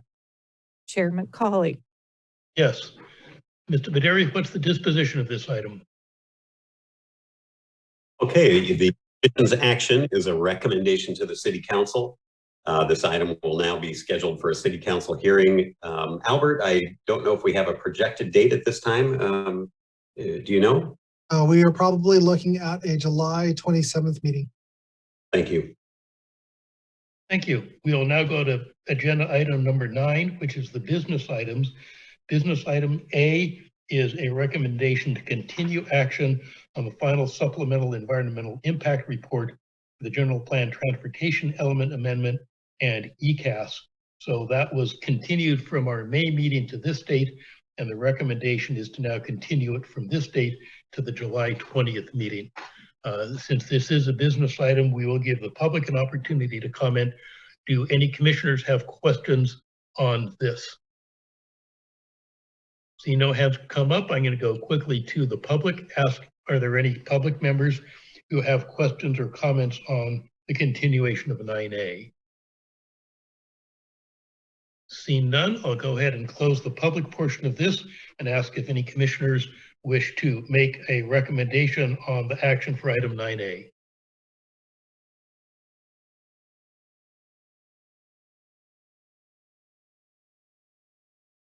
Move to table this item to the to July 20th to continue this item. Commissioner Klein is motion to continue 9A to the July 20th meeting. Do I have a second to Commissioner Klein's motion? Commissioner Brecken, you're open. Go I ahead. second it. Motion by Klein, motion, second by Brecken. And Secretary, please call the roll. Commissioners Holdridge, Yes. Beaumont, Yes. Brecken, Yes. Klein, Yes. Lightfoot, Yes. Vice Chair Fortney, Yes. Chair McCauley. Yes. No disposition report needed on this. Item 9B is the draft downtown specific plan with the public review and comment period. I don't think this will go quite as quickly as the meeting or the item we just finished, but I will turn things over to Senior Planner Tyra Hayes for the presentation. Good evening, Chairman, Vice Chairman, and members of the Commission. So tonight we bring before you an informational item on the public review draft of the Vacaville Downtown Specific Plan. Next slide, please. So we started our Downtown Specific Plan in 2019, and we are very proud to announce that the public draft was published on June 7th, and the public review period to comment on this document runs from June 7th to June 18th, which is this Friday. The main purpose of the Downtown Specific Plan is to establish it as a destination location, building upon its current amenities, as well as all the improvements that we are proposing to create as part of this Downtown Specific Plan. Next slide, please. So tonight, I have with me the city's consultant team who has been hard at work getting this document out. This is a multidisciplinary team which brings in their areas of expertise, and that is reflected within the document. Tonight's presentation will primarily be presented by Ms. Beverly Choi. She is the project manager for ESA. So with that, I would like to turn the presentation over to Ms. Choi. Great, thank you so much, Tyra. Can everyone hear me all right? Yes, we can hear you. Go ahead. Wonderful, thank you. Good evening. As Tyra mentioned, I'm Beverly Choi with ESA, and I'm the consultant project manager for the Downtown Specific Plan project, which, as Fred noted earlier this evening, this is designated as a priority development area. Again, as Tyra noted, our team has been very busy the last few months working with staff to prepare this draft, and so we are very excited to share with you the latest project details. Next, please. Tonight, I'll go over the project background as well as some of the key components in the specific plan, and I'll be joined by my colleague Erin Hussein from BAE on the presentation pieces, and should there be any questions and comments that come up at the end of this presentation, I do want to add that I have other members from the team here tonight, including Dan Dameron, Evan Wasserman from ESA, Adam Kringle from Jacobs, Josh Pilichowski from DKS, and Tony Leonard from LPC. Next, please. Next, please. As a reminder, here's a boundary of the downtown plan area. It's about 10 by 10 blocks and approximately 236.7 acres, generally bound, as you can see from the figure, by I-80 to the south, West Street to the west, East Monte Vista to the north, and Depot Street to the east. Next, please. So outreach has, come up a number of times this evening, and certainly with this project, over the course of the few years, we've had numerous meetings. We've had stakeholder interviews, workshops, we had a walking tour. We've had outreach to students, among many other activities. Last week, we also did a similar presentation to City Council, as well as had a public webinar showcasing some of these project highlights to the community. So here's some statistics to date. We've had over 40 different types of outreach events. We've had nearly 700 respondents to the different polls and surveys we've taken over the course of the project.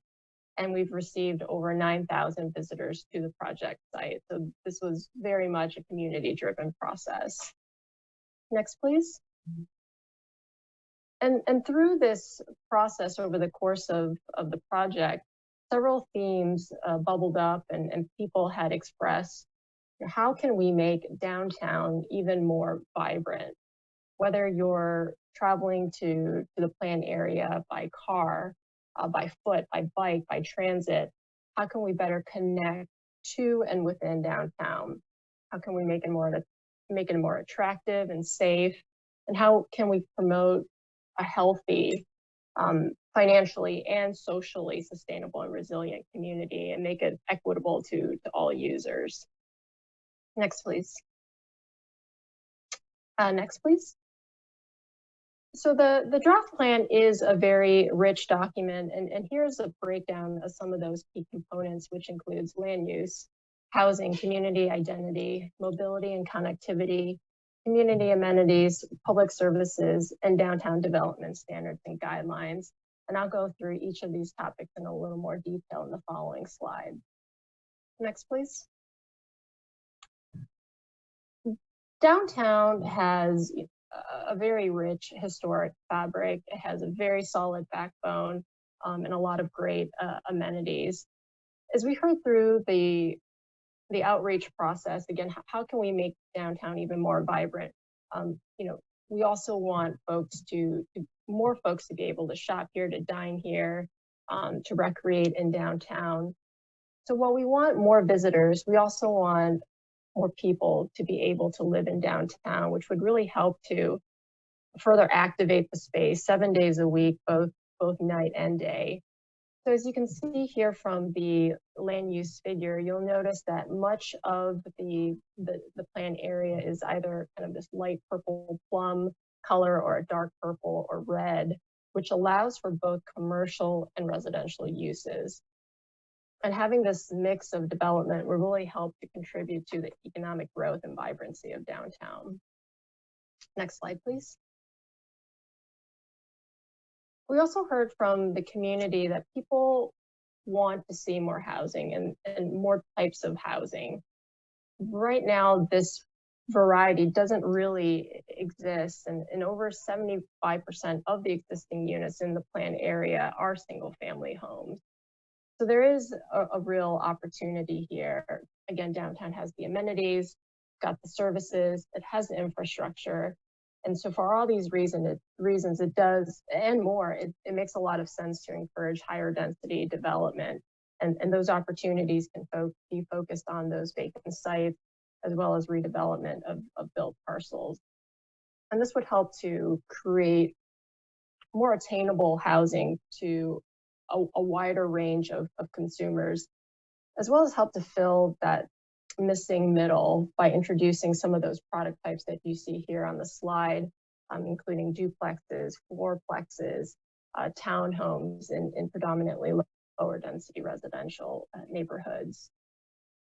This can be done really well. This can be done really seamlessly too. I want to point out that the image on the top left is an existing triplex on West Street that sits among single family homes. And one might not even know that there are 3 units in this under this one roof. And I also want to point out that this triplex is close to hitting a density of 19 units per acre. Next, please.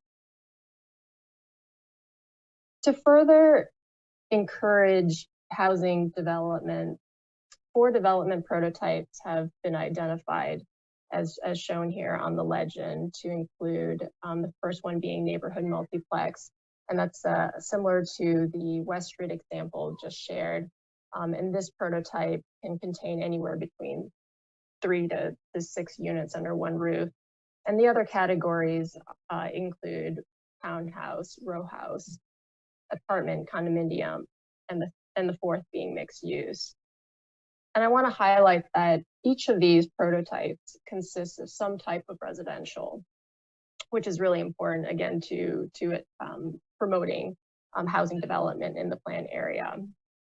And the map illustrates the locations where these prototypes are eligible for ministerial review. So if your project meets all the required findings outlined within the plan, your project will be approved by right. Next, please. On to the next topic. Community identity is another really critical element of the plan that can help foster economic development and also a sense of pride. And recommendations are made to improve the streetscape within the public realm, and that can include lighting, landscaping, art, street furnishings, and the other being signage and wayfinding, which can help visitors. Beverly, hold on for a second. I see Commissioner Aldridge has unmuted her mic. Sure. Jan, do you have a question? No, I'm sorry. I forgot to mute it. Okay. Return to your presentation. Sorry about that. Thank you. No problem. There is a lot of content, so at any point, please feel free to stop me. I was just describing the signage and wayfinding recommendations, which would help visitors to not only better locate downtown, but then access and navigate to the different destinations once they have arrived. Next, please. And zooming in a little bit more on art, it can really go a long way to add interest and add to the aesthetics of a community, which gets people to want to be in that space, to be in downtown, to stay there, and then spend their money there too. And so some of the art recommendations made include, as you can see from the figure, some sort of art walk along Main Street. There could be a sculpture garden along a segment of the Main Street just south of the park. These installations can look a variety of different ways and certainly can be formulated through an art master plan. Next, please. Now, as for wayfinding and signage, it includes improved marquee signage along I-80, so it's more obvious that downtown is here. And should you decide to get off the freeway, there will be new gateway signage to mark the arrival into downtown at key intersections, which you can see indicated in those little yellow dots on the map. And this is similar to the gateway signage that currently exists in downtown on Davis, just north of Catherine Street. And again, once you're in downtown, the plan proposes having directional trailblazer signs along key corridors. And these trailblazer signs are those that essentially point you to the direction where a store, a certain retail or business might be located. Next, please. The next component to community identity has to do with recommendations made to establish these priority pedestrian frontages. And what are these frontages? These are very much intended to have some sort of ground floor use to maximize interaction with sidewalk pedestrians. An example of that type of frontage would include having, a retail store, cafe, or restaurant, or even a parklet along these corridors, along these frontages. And these are essentially places where patrons are going in and out all day. And this is the exact type of activity we want to be seeing in downtown. And also having concentrated areas of development, or what we're calling as development nodes, will also really help to foster a sense of place, so that there are these places of synergy, which can act as catalysts to activate surrounding areas and encourage development within those surrounding areas. And so 2 development nodes have been identified within the plan area. The first being, I'm going to go a little backwards here, the former CVS site at the corner of Monte Vista and Dobbins, and the other one is this town square expansion. And you can see at the top figure is a conceptual rendering of what that could look like. And I'm going to go into a little bit more detail on the following slide for this town square expansion. Next, please. Again, this is another conceptual rendering of a before and after illustration of the town square. From the figure on the right, which is the after scenario, reflects the full build out. And so this will, take some time to develop. And as you can see from that graphic, it shows these kind of pockets of infill development in those yellow rectangles that would be connected by an expanded plaza that extends to the north and terminates and connects to the Creek Walk.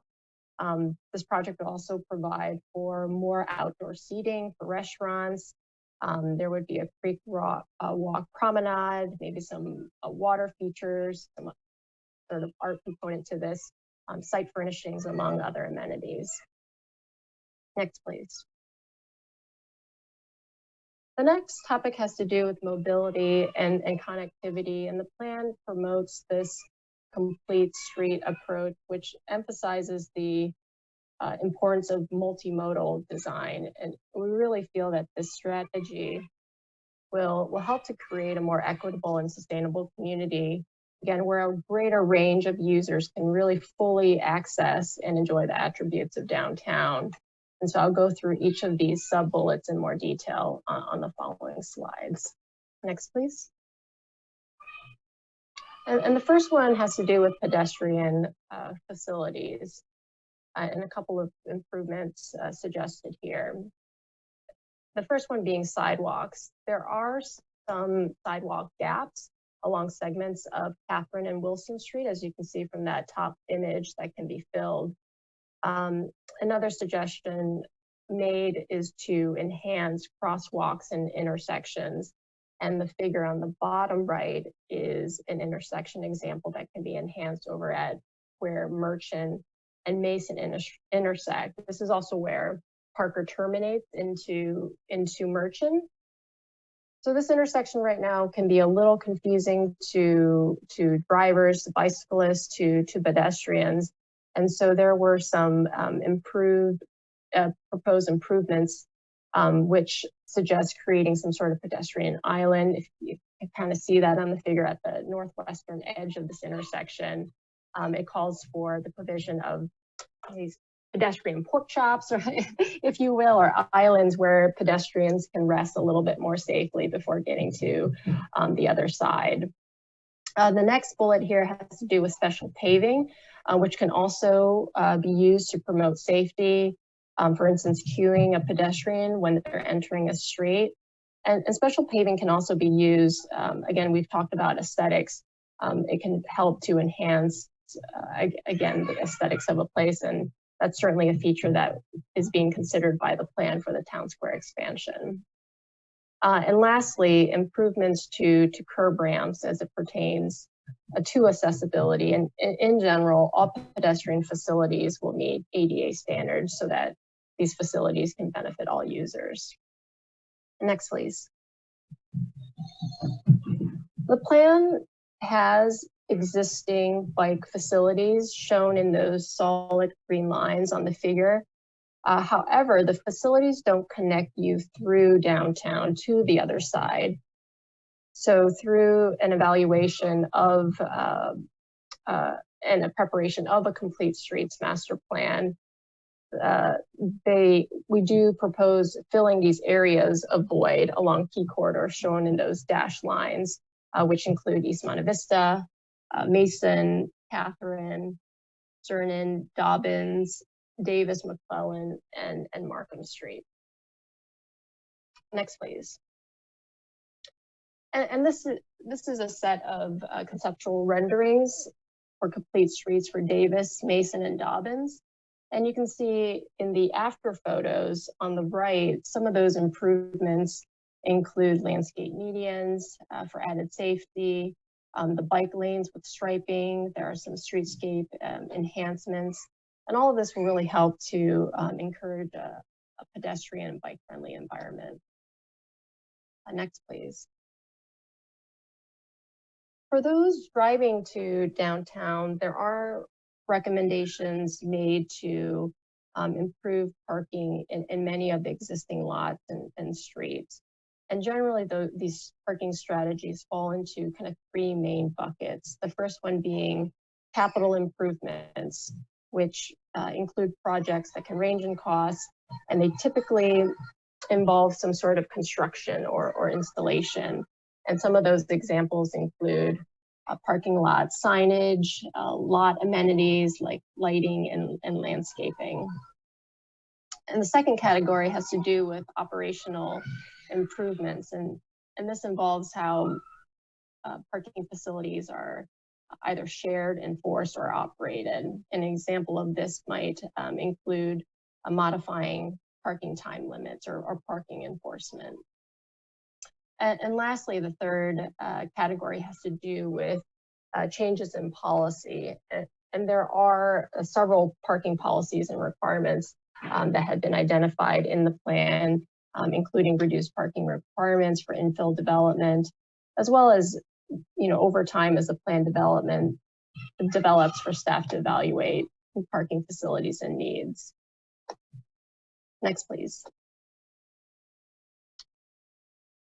I mentioned a couple of times in this presentation that, downtown, has the services, it has, a number of great community amenities. There is the open space jewel that is Andrews Park, and you can see that indicated in that kind of green spine within the plan area. There's the library, the senior center, the town square.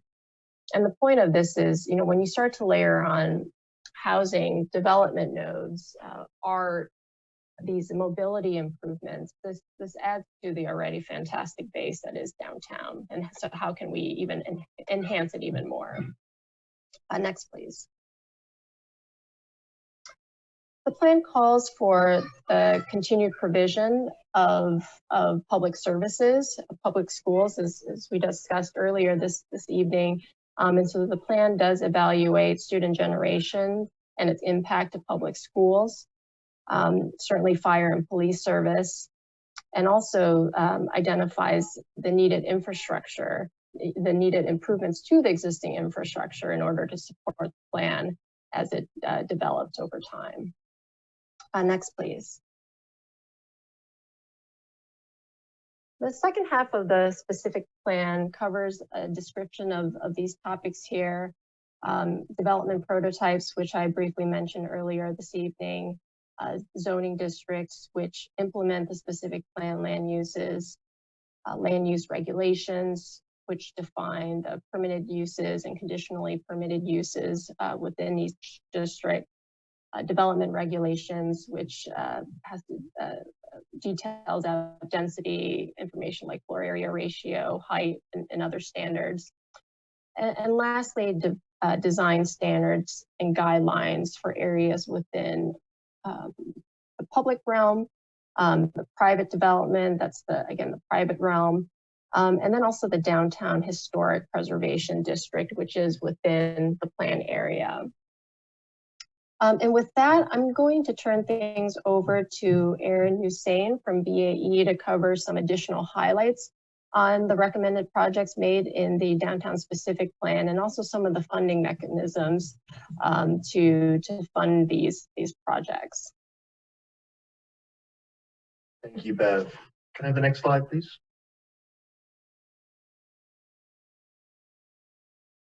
So in addition to the wide variety of items that Bev already mentioned, the downtown specific plan also includes recommendations for establishing a variety of business assistance programs. These include establishing a coordinated digital media strategy for the downtown as a whole, as well as a small business assistance program, a business ombudsman program that's really designed to help usher both existing and new businesses through the city permitting processes, an active business recruitment program that's designed to help fill in some of the gaps within the existing retail fabric in the downtown, a program that's designed to provide incentives to property owners to reactivate the storefronts and make them more engaging to pedestrians, as well as a program designed to provide incentives and support to property owners interested in renovating upper floor spaces to possibly include new residential units or opportunities for less active uses, such as some of our office uses, to possibly relocate to upper floor spaces. Next slide, please. And with that, the downtown specific plan also identifies an inventory of planned capital improvements. This includes more than 60 projects that are grouped into 5 different families. These include near-term projects that are more or less underway currently, as well as placemaking, community identity projects, complete street projects that include both things in the roadway as well as adjacent pedestrian spaces, business assistance programs that I just mentioned, as well as water and sewer infrastructure projects. And within these 5 families, the various capital improvements fall into 14 different specific improvement types that were used to identify potential funding sources and financing tools. Next slide, please. I wanted to take a moment and just highlight some of the near-term projects more specifically. These are essentially projects that are already underway in some form or another. Either they have identified or already secured funding, or in some cases, these are improvements that are already in the design and or implementation phase. These generally include some of the wayfinding and street sign retrofits that Bev previously mentioned, downtown parklet landscape design development. There's a murals program for the downtown, which is great because it's something that you can implement quite quickly. There's some creek bank improvements and improvements to the Lettuce Creek Walk, as well as an assortment of different water and sewer system improvements that are highly needed throughout the downtown. Next slide. As part of the downtown specific plan, we also worked to develop a financing strategy that lines up the various capital improvements with potential funding sources and financing tools. We did this using 5 key principles to help the city develop a framework for how to best prioritize improvements and then how to best leverage those improvements for economic development in a cost-effective way.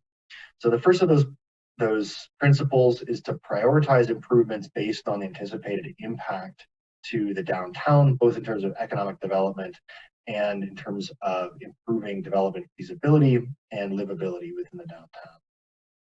The second principle is to evaluate the distribution of costs and benefits associated with each improvement, both in terms of the stakeholders that would bear the costs as well as accrue the benefits, as well as the way the financing cost or funding cost is distributed throughout the community. The third principle is leveraging outsized resources to the extent possible to be good stewards of limited city resources. The fourth is to prioritize projects that provide long-term cost savings and to pursue funding and financing approaches that help to ensure those long-term cost savings. And then lastly is a consideration with regard to making sure that the city is looking to establish locally controlled funding sources that can be used on an ongoing basis for operation and maintenance of these various capital improvements to make sure you're keeping them up and keeping them functioning as best as possible for the community benefit. Next slide, please. In addition to those various financing tools, we also identified a variety of local, state, and regional, and as well as nonprofit funding sources that are primarily one-time funding sources that are designed to align with one-time capital improvement projects. Next slide, please. And with that, I'll turn it back to Tyra and Bev. Okay, and this is Tyra once again, and I'm going to walk the Planning Commission as well as the public through the next steps of the downtown specific plan. Next slide, please. So as I mentioned at the beginning of this presentation, we are currently within our public review period for the plan. That public review period goes through this Friday, June 18th. I will be accepting comments that can be sent directly to me. The next slide will include my contact information. For anyone who would like to access the public draft of the specific plan, you can do so either by going to the city's website, where you probably acquired the agenda for tonight's meeting, or you can go to the city's main website, and that's cityofvacaville.com. There is a banner announcing the publication of this draft document, and there's also a news item. You can click on either place and it will take you directly to the project's website, where once again, you can acquire the actual specific plan itself, its supportive documents, and you can acquire my contact information. Following the public review period of this document, The city will review all the comments received and we will try our best to reconcile them. It is my intent to bring all comments received back to the Planning Commission at next month's meeting for further discussion. Once we do that, we hope to have the actual final downtown specific plan available for consideration of adoption later this fall. We are currently targeting the September-October timeline. Prior to that time, the next document to be published will be the Environmental Impact Report Addendum. So as part of this project, we are proposing to addend the existing general plan EIR, and we're also proposing to tier off a supplemental EIR, which is currently being prepared for the city's vehicular miles traveled project. That is something that is still being prepared and will be brought back before the Planning Commission next month. Next slide, please. So as I mentioned, my contact information is available here on this slide. It can also easily be found on the city's main website. So with that, I highly encourage anyone listening to ask any questions you may have about the document. If there's any questions, we would love to try to field those for you tonight. If there's anything we cannot address tonight, we will more than be happy to do so at a later time. As I mentioned previously, I propose to come back to the Planning Commission next month, and I'm open to further discuss any topic that has been proposed and presented to the Planning Commission tonight. So that does conclude our presentation. Thank you very much. Thank you, Tyra. I see Commissioner Beaumont has a comment or question. So Doug, you have the floor. Thank you, Commissioner Chair. Tyra, just a couple quick questions and then one comment. I noticed parklets are still in there. I noticed some cities are canceling them with the opening of restaurants. Are we going to continue with the parklets, taking up parking spaces? We are proposing to continue with the parklets. That is being done so at the direction of our city council. So I believe it was 2 to 3 months ago, our city council did direct city staff to further evaluate the feasibility of installing parklets along Main Street. Okay, and another question, I noticed that parking structures mentioned a couple times in there. I know we talked about it quite a few times during our previous comments and we never got an answer. Is there a place that you're looking at to put a parking structure if you do? The only place that we've discussed parking structures as part of this document is with the long-term conceptual plan for the town center expansion. So forgive me, I don't know which slide that was, but with the 25-year long-term conceptual plan to expand town square into town center, we are proposing to remove the circus lot so that we can create a gathering area and to include additional uses such as boutique retail, restaurants, art installations, things of that nature. In order to do that, we would be required to provide parking structures. So that would be something we would consider at a future time when we were considering the expansion of town square as we know it today. Okay, and then my last is a comment again, and you're going to be tired of this. This is my last time I'll say it, is that I see no reason why Hickory Lot is included in the downtown parking numbers. Until you get Davis Street redone, if and when, there is no one going to park in Hickory Lot to go visit downtown. And I just think it's a red herring that just increases the parking lot numbers for no good reason. And that's the last time you'll hear me say that. Thank you. Thank you, Commissioner Beaumont. Appreciate that. We won't hold you to that, but we will ask you to put your hand down. Do any of the other commissioners have comments they would like to make or questions they'd like to ask at this time? Commissioner Klein, you have the floor. Yes, just a quick question about infill and schools. So all of the schools that are surrounding downtown are at capacity. What would the plan be if we're going to be bringing people with presumably school-age children to live downtown? What's the school's strategy there? Thank you.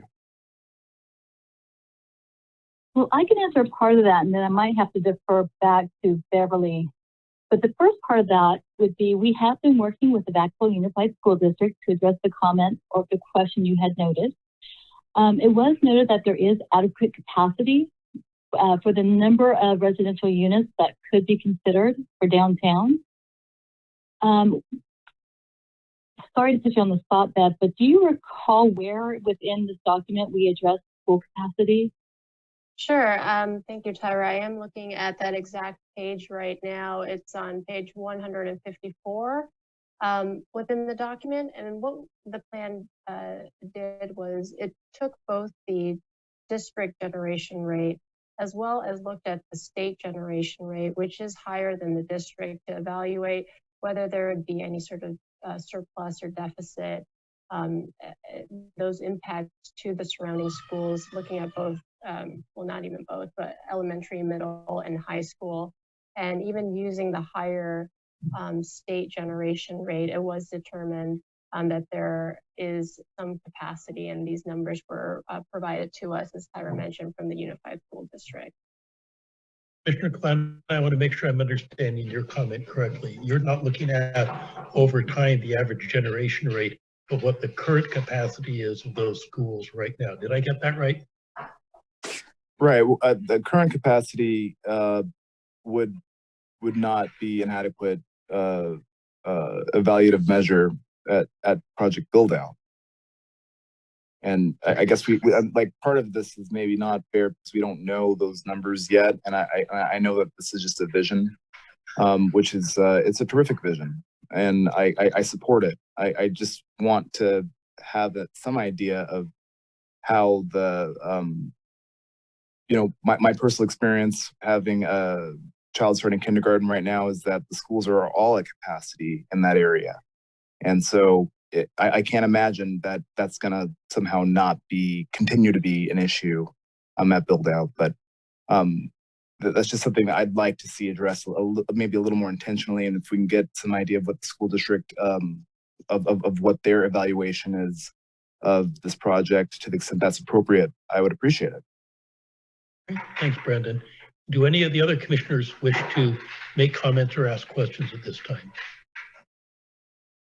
I see Commissioner Brecken. Go ahead, Wendy. Hi, thank you. Yeah, I just wanted to sort of dovetail on what Doug Beaumont was saying about parking. I'm just concerned that there would be sufficient parking for whatever, you know, phase we're in, and I'm not sure what phase we would be building out the garage, but the parking garage sounds like that's the direction we need to go into. And I don't know if you want to talk a little bit about the shared parking strategy or parking technology. I'm not sure what that all is. Is there anything further you want to talk about for parking?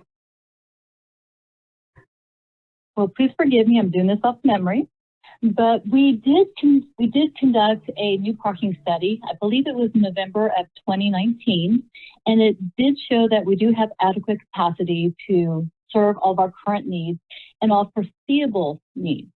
Now, that said, as you can imagine, parking is a topic of great interest to the public at large.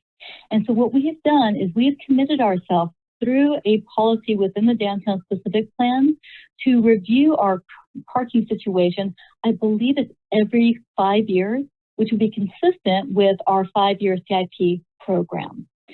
So to answer your question a different way, what we've committed to do is we will actively monitor the parking situation as the downtown specific plan starts to morph and starts to implement the vision of the plan. Okay. All right. Anything else, Wendy? No, I appreciate it. It was a very good presentation, and I like the vision as well. Thank you. Other commissioners, before I go to the public? Well, then let's go ahead and go to the public. I see there's 2 members lined on. Would either member of the public like to address the commission on this item? I see someone named Marion. I don't see a last name, but go ahead and address the commission. You have 3 minutes.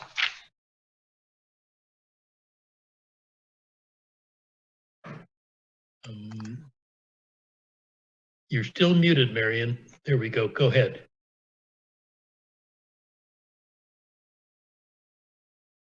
Steph, can you help the person identified as Marion? They seem to be having trouble actually getting their comments to be heard. I can hear you now. Go ahead.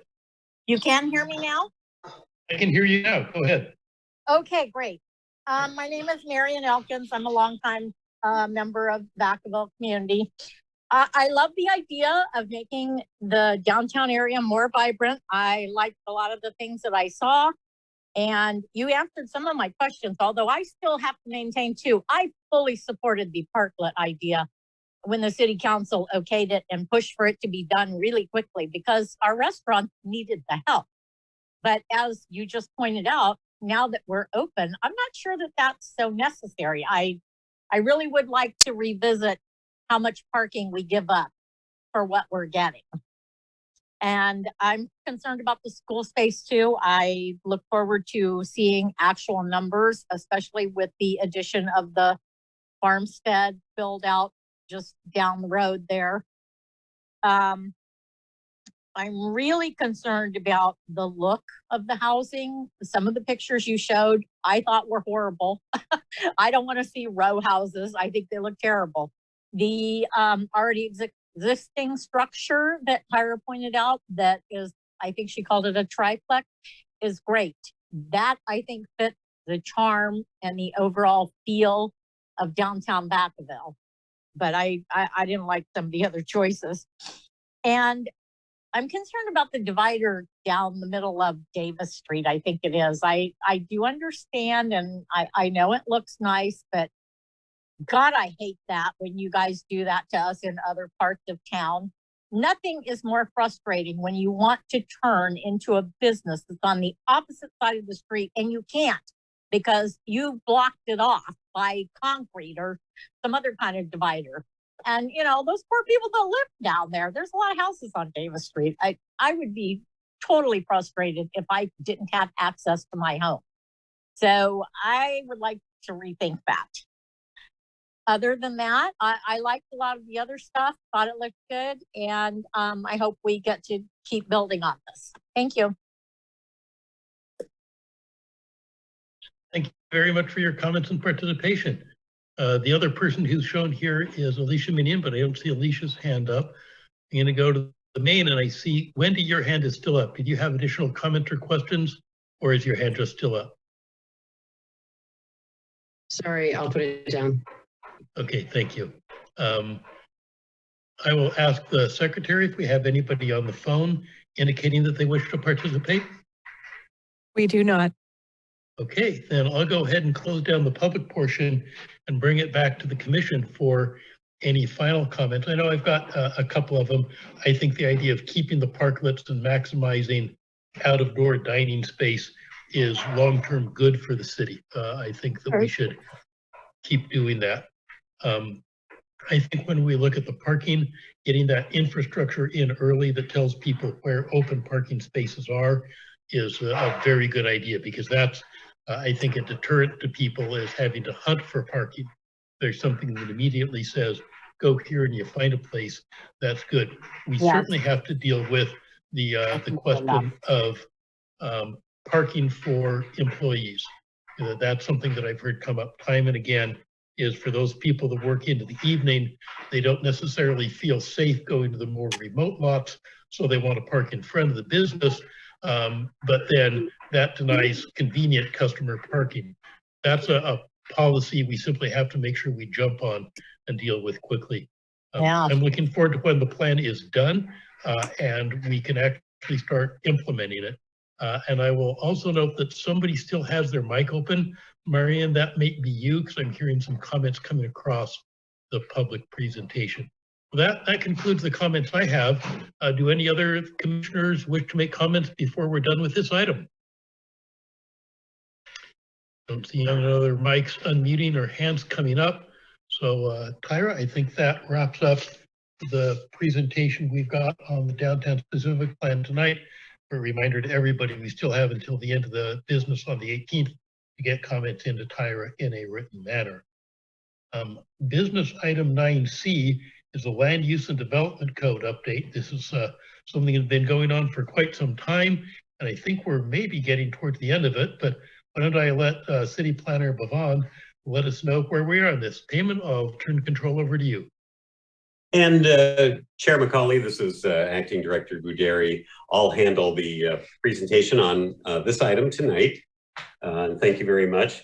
So yes, this is a status report on the code update, and we wanted to just go back and review a few of the components of the code audit, which was the very beginning of the code update project. You have access to the entire draft code at this time. We reported to the Planning Commission, I think last month, that we had been to the Solano County Airport Land Use Commission. They have reviewed the draft code and found it consistent with the airport compatibility plans, with some conditions that will be incorporated into the final draft. We wanted to revisit some of the findings of the code audit just to refamiliarize the commissioners with the approach taken in the new land use and development code. We've also received comments on different projects from commissioners over the months about the potential for streamlining processes or to look at the land use approval or review processes, to look at the public notification processes. And all of these factors are also addressed in the draft land use and development code that is available online. So with that, if we could go to the next slide. And this is just to revisit, at the very beginning of the city's re-evaluation of the existing land use code, the first step was to prepare what was called the code audit. And it was just to evaluate the code's ability to get the city to where it wanted to go with neighborhood preservation, all the different factors you see there on the screen, and to recommend ways in which the city could revise its land use and development controls into something that was more useful and user-friendly. Next slide, please. The sort of starting principles are shown here on the screen. So this is what our desire for a revised land use and development code would be, that we're looking for something to implement the policies in the general plan and other policy strategies. We're looking for it to be helpful to people as they try to do projects to facilitate the development that the city wants to see, to take a look at reasonable regulations to make it a user-friendly code that people can use while still accomplishing the city's policy objectives, and to take a fresh look at development standards to make sure we're providing standards that do in fact facilitate people undertaking their projects. Next slide, please. Some of the reasons we wanted to do that was really to take a look at the land use and development code from this variety of perspectives. So the users who are out there making use of the code and who interact with the city staff or who come before the Planning Commission involve a pretty wide range of persons. So you have your applicants typically speaking to you as commissioners seeking a decision on their project, design professionals who work for those applicants. We have of course, the planning staff who are trying to implement development regulations, and so are reviewing plans that come into the city with respect to the land use and development code to see that projects are following the codes properly.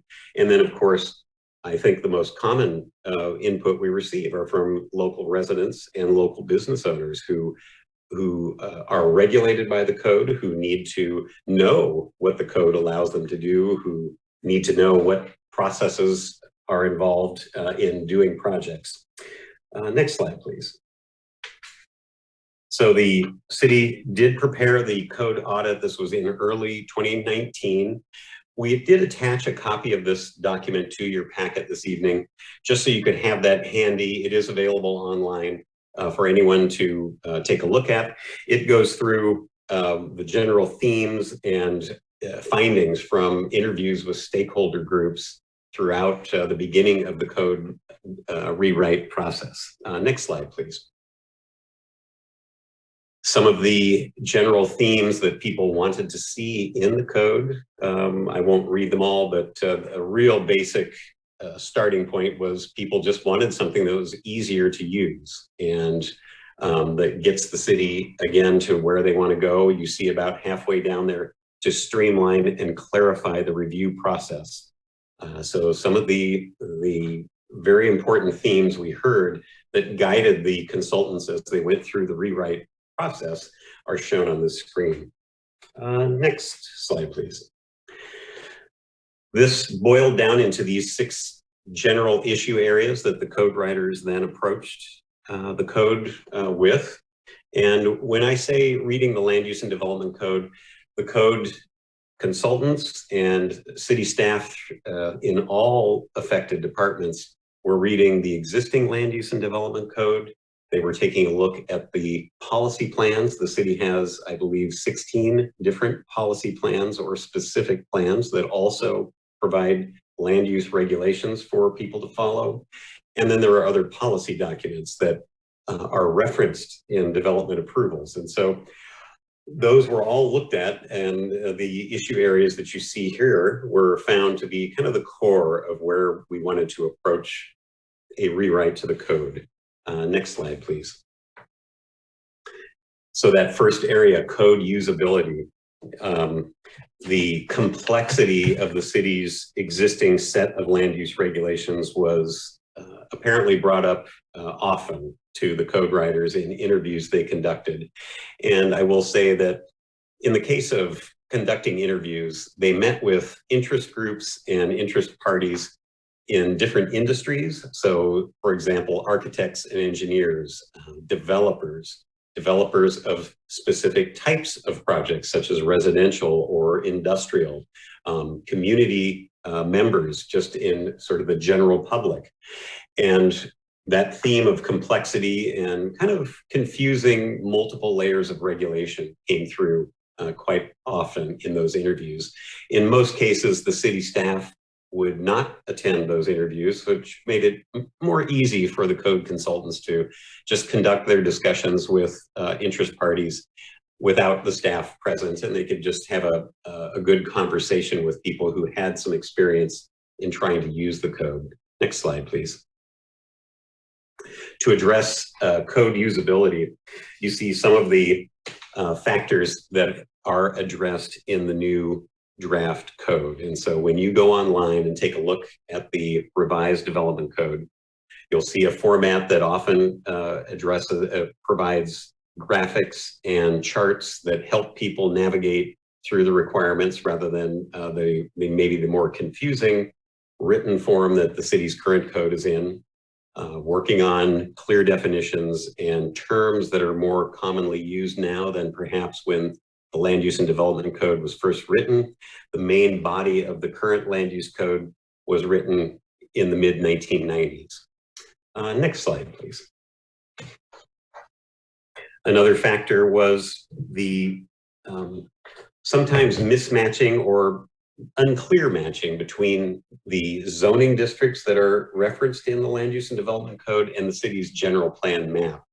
And so the code consultants took a look at, first, where should the city look at rezoning property to more carefully match or match up the general plan land use categories with the zoning designations.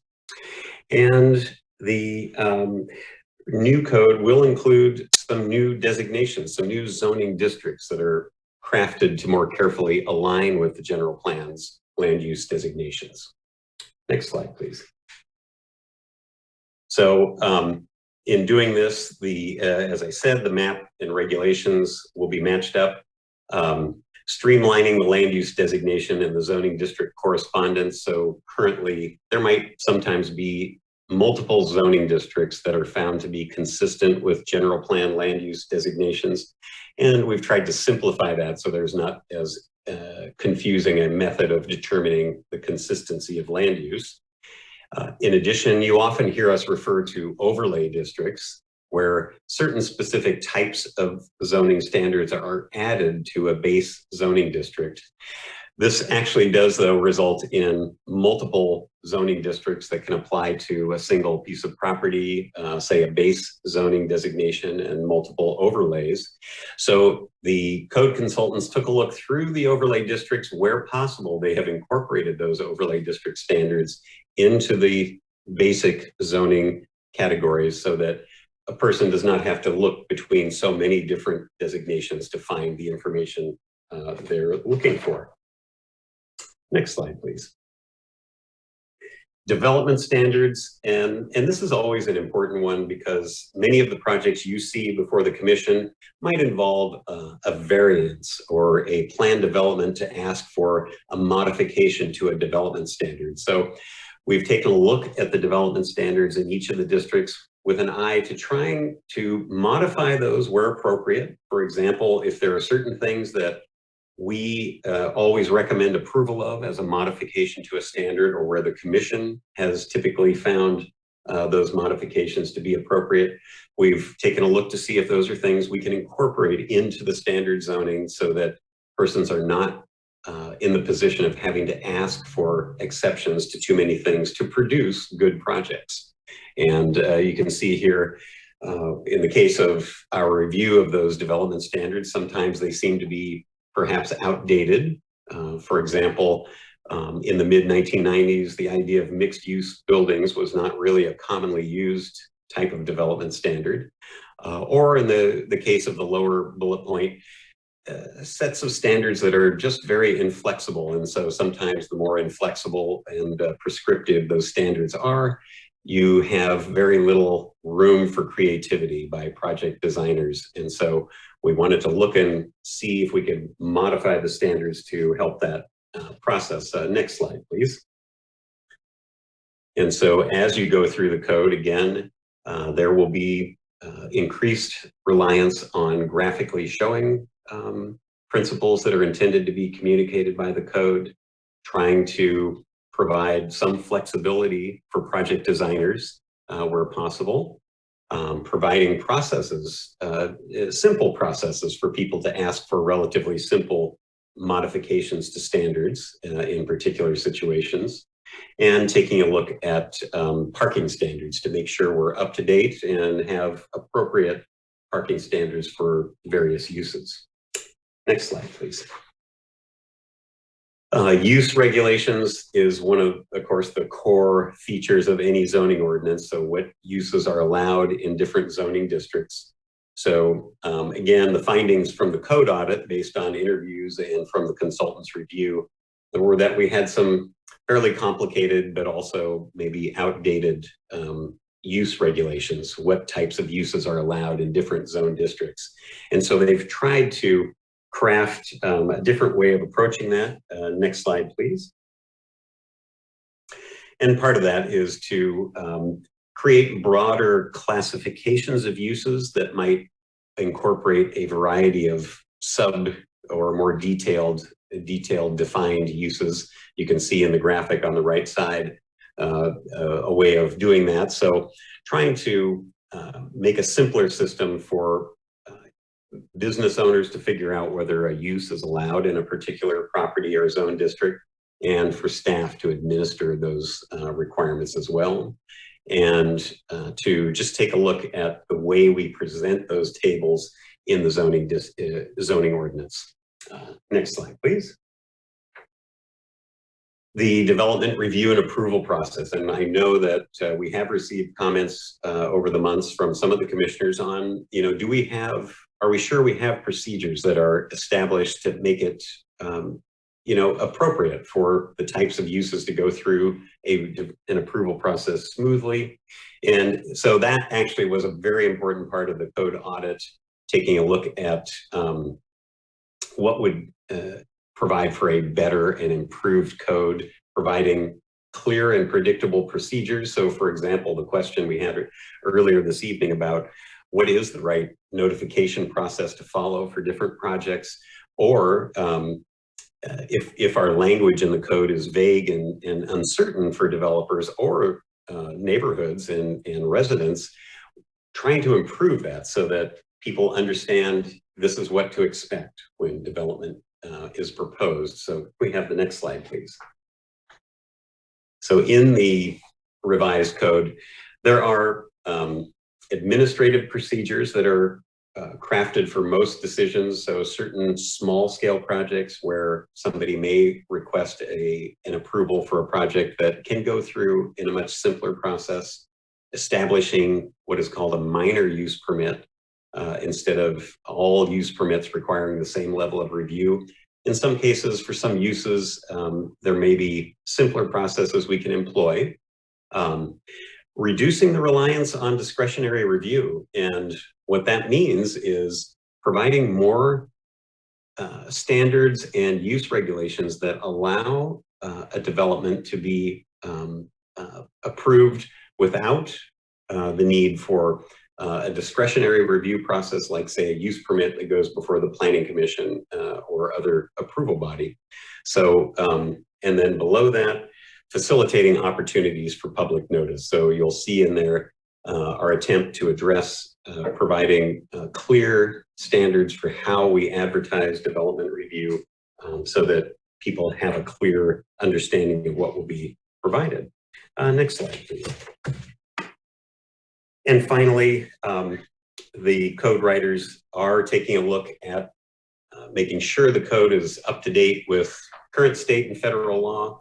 As we've been writing the code, there have been some changes to, for example, housing legislation. We're doing additional review just to make sure we're still up to date, but you can see the range of topics that have some specific state regulations that affect how cities regulate these uses. And so we want to be sure that the revised code addresses those in an up-to-date manner. Next slide, please. So we're in that process of final review that I referenced in the beginning. We do want to ask the commissioners for certainly any questions or comments that you would like us to look into that might be an area of concern to you, or if you have a chance to glance through the code, to research any topic that you're most interested in how the Land Use and Development Code works, to take a look through the draft and see if you have comments or questions. And we will be returning to you in the coming months with some informational reviews to go through specific issues in the draft code before we ask you for a recommendation to the City Council. In that time period, we'll also be meeting with stakeholders to go back over some of the comments they made to us at the very beginning, to show them how we've addressed those things and hopefully make sure we've addressed things adequately. Fred, hold on for a second. Commissioner Beaumont raised his hand. Doug, go ahead. Oh, let Fred complete his preview there, and I'll ask afterwards. Okay, Fred, proceed. Very much, and I was right down to the very end. So at this point, we're in that phase where we're trying to do our fine-tooth comb review of any issues that you'd like us to look into, and as I said, other interested parties would like us to look into before we return to you with some study sessions and then a request for a recommendation. So I'm happy to answer any questions I can. Okay, Commissioner Beaumont, right back to you. Thanks, Chair. Fred, two real quick things. On page 179, under business park zoning districts, I just noticed, being a golfer, that you have residential golf courses of 5.5%. And I don't know of any residential golf courses anywhere. Is that per Lagoon Valley coming up, or Green Tree that's old? That, I believe, is a holdover from the Lagoon Valley policy plan. And so I'm sorry, that was page 179. I want to take a look at that in particular. And we do have in the Lagoon Valley policy plan, the allowance in business park zoning for golf course use to occur. Okay, that's what I kind of thought it was. And my second is a comment on page 201 under land use permits and approvals. And every issuing authority has one single issuing authority, except two in their telecommunications and design review. And you said something about getting rid of vague or uncertain things. And I would just think you would make it one or the other. And then if certain exceptions come up, talk about it then. But I'd like to see it just be either director or planning commissions on those two. Very good. Okay, thank you. No, that's a very good catch. Thank you. Thank you.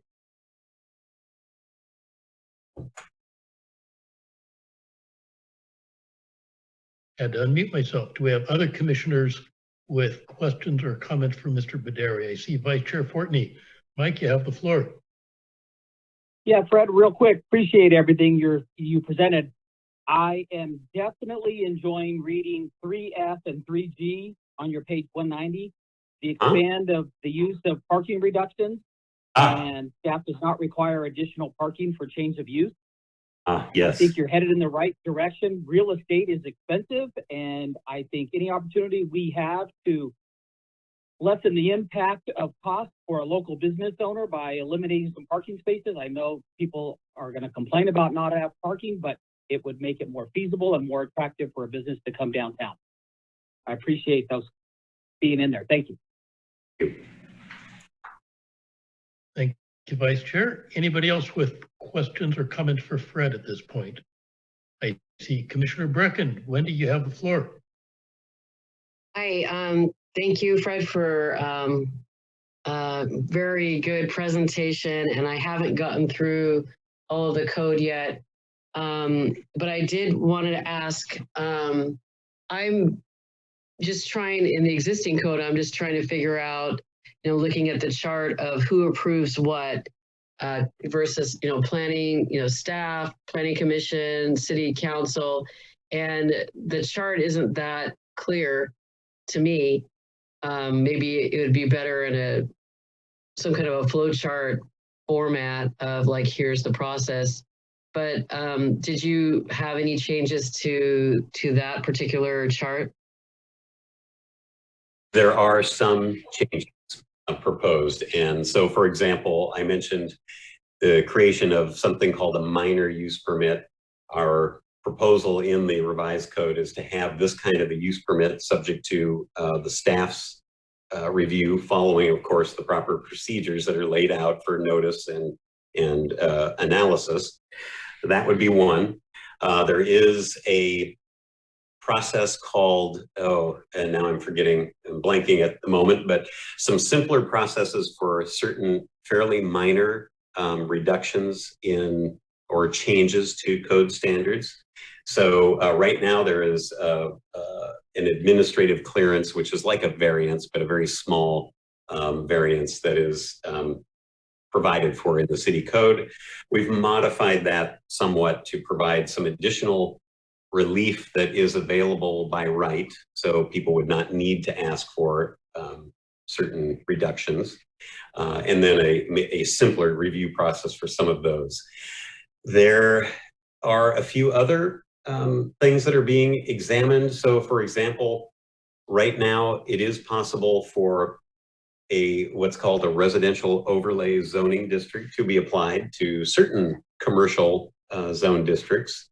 And in some cases, we've provided in the draft code a method for instead a conditional use permit to be requested for that type of a mixed use project. And the difference that makes for an applicant is that rather than going through the legislative action all the way through 2 hearings before City Council, this would be a use permit subject to the Planning Commission's review. So some simpler procedures that we've tried to address for things that have kind of risen to that higher level of interest in the community. Thank you.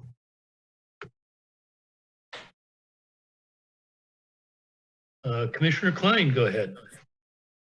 Thank you, Fred. I appreciate this wonderful presentation. I just have a question about something that wasn't as prevalent here, and I suppose I understand why, but can you touch a little bit on enforcement and how some of this plays out under the current landscape?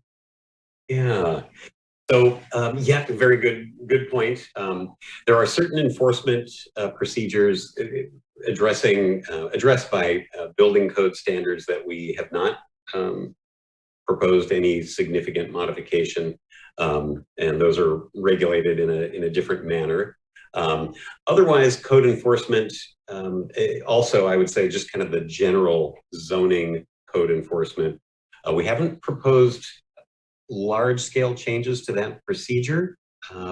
So there is that is it tends to be sometimes it can be a difficult process, of course, to go through when you have a zoning enforcement process, but it is something that would remain in effect fairly similar to the process we. And I'll thank you, Fred. And so I'll just add something just maybe that I'd like to hear a little more about, because I know as Airbnbs continue to take off, I know that Napa has a really interesting way of streamlining complaints and keeping track of licenses at the renewal stage. So I'm not sure if that's something that we could do without kicking that up to some formal enforcement mechanism, or if there's some sort of a built-in component to what would otherwise be a ministerial license or city permit. And I don't know if you know what I mean about that, but I'm curious to hear your thoughts. Well, so that would be for regulating the Airbnb type use, correct? And licensing them? Yeah, like a permit that is subject to expiration or sunset that you can get renewed under the existing regime. Under the current code, the city has defined a short-term rental, such as an Airbnb that is 30 days or less, as a hotel or lodging type use. And therefore, those uses are allowed only in the zone districts that would allow hotel, motel, lodging type uses. Approximately 4 years ago, the city council decided to adopt that approach, which then prohibits the short-term rental type use in residential zoning. There were a number of concerns raised by neighborhoods around the city about proliferation of those uses. There have been, so getting to your earlier question about enforcement, there have been some instances where we've had to contact property owners to advise them that once we've become aware of short-term rentals, to advise them that those uses are not allowed in residential zoning at this time. And at this point, the draft code does not propose to change that. It was had just been adopted as we began this audit, and was fresh enough that we did not propose any change in that. Coming back. Thanks, Fred. Do we have any other commissioners that have questions for Fred on this code before we go to the public and see if there's any there? Not seeing any hands, but as always, we'll have one more opportunity. You can go over. We have 2 members of the public who are logged in. Would either of you like to address the commission on this item? I see no hands raised from either our 2 members of the public. Madam Secretary, is there anyone on the phone indicated an interest in participating? No, there is not. Okay, then I'll bring it back to the commission. Fred, I know you are inviting additional comments. Would you like those primarily for someone to call you, to send you an email? What's the format you'd like for receiving any comments? We would like those to be through direct email to myself or City Planner Eamon Bavand. There is also a comment process on the code update website. So if we're to go to the city's website and then search for the Vacaville code update, direct the civic website, and there is a comment line on that page. Great, and if you get a chance to send out a link of that to the commissioners, just to remind us so we can do it easily that way. Thank you very much. And I don't see any other hands coming up or mics unmuting. So I think we are done with 9C, which is the code update. We do have a couple more items on the agenda. We have status reports and the director's report. We have the action of election of officers, and I get the feeling that commissioner comments are going to be a little more extensive tonight. So let's see if we can be relatively brief on the reports that we receive so we can get on to those additional items. With that, I'll turn things back over to Fred.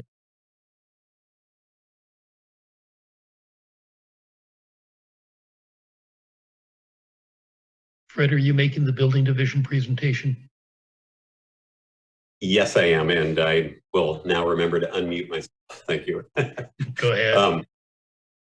Building official building official Jay Salazar, the manager of the building division, is out of the office for a couple of weeks. We do not have an update from the building division this evening.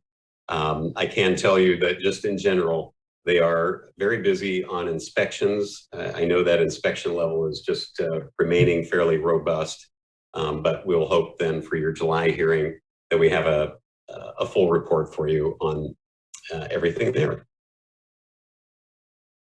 And I can go on to advanced planning section, a very brief report because you heard presentations on two of the bigger items this evening. So the downtown specific plan, that is really a major focus right now. The code update also being moved forward, and that is another major focus. Two other items of interest for the commission. The Green Tree project, the applicants there are proceeding to get close to finishing up their specific planning and their evaluation of quite a few environmental resource issues that will be of interest to the analysis of the project. So they're not quite there, and but work is proceeding. So hopefully later this summer you'll be seeing some substantive updates on what's happening with that project. And the other to just give you the heads up on is the city is beginning the work to scope out the analysis of a comprehensive housing strategy, and that will hopefully inform much of the work that will have to go into the next housing element update. The next housing element update is due to be completed by the beginning of 2023. And so it's actually not a very long time given the complexity that housing elements are now getting into. And so the city is working with consultants to take a look at potential scopes of work and get prepared for that. So we will likely be bringing a housing element study session to the Planning Commission in the coming months to get you ready for the kinds of issues that will come up as we go through that process. And I think that's what we've got for the advanced planning section. And let's go on to current. All right, I'll try to make this brief. This is the distribution of planning projects and plan reviews. The blue squares represents the recent planning projects that we received during the month of May or that were approved. Nothing really of note other than Beer 40 has been approved, and you should see them active at the site and hopefully trying to open up very soon. I believe Thursday is when they were looking at opening up. We also got a modification request for changing the business village area out in Lagoon Valley. So that's another project that we're working on. The main distribution of plan reviews consisted of a lot of plot plans, new single family homes occurring in Roberts Ranch area and Bryant Landing, over in the North Village area, and over in the Van Meadows portion. During the month of May, we performed 42 planning inspections, mainly related to single family residential units. And we fielded about 91 development related inquiries either at the phone or at the counter. And that's it for current planning. Thank you. I appreciate those focused but still very informative presentations. Fred, I think you're also item number 11, the director's report. So go ahead with that. Hey, thank you. Thank you. Director's report, city council actions of late. In late May, at their second meeting in May, the city council did approve the park master plan. The city planning commission did review that, I believe, in April. So that is now an adopted master plan and will guide the development of parks for the next, long period of time. The city council also initiated the zone change to allow a housing project on a city-owned property across from the Glenbrook Shopping Center. This is on North Orchard Avenue, right next door to the fire station that's near the corner of West Monte Vista and North Orchard. That just begins the study. That does not approve anything at this time. Their first meeting in June, the city council did adopt the cannabis ordinance. first reading. So the Planning Commission sent a recommendation to the City Council last month. That has now been adopted. And the City Council did hear a presentation similar to the one you heard this evening on the downtown specific plan and entertain some comments on that. Hey, Fred, this Yes. is Doug. Yep. On the cannabis thing, I forgot to ask, did we ever get input from the police department on that ordinance? Oh, yes, we did. And the police department and a pretty wide range of city staff were involved in the team that put that ordinance together and prepared the recommendation for City Council. Okay, thank you. Coming up, City Council meetings coming up.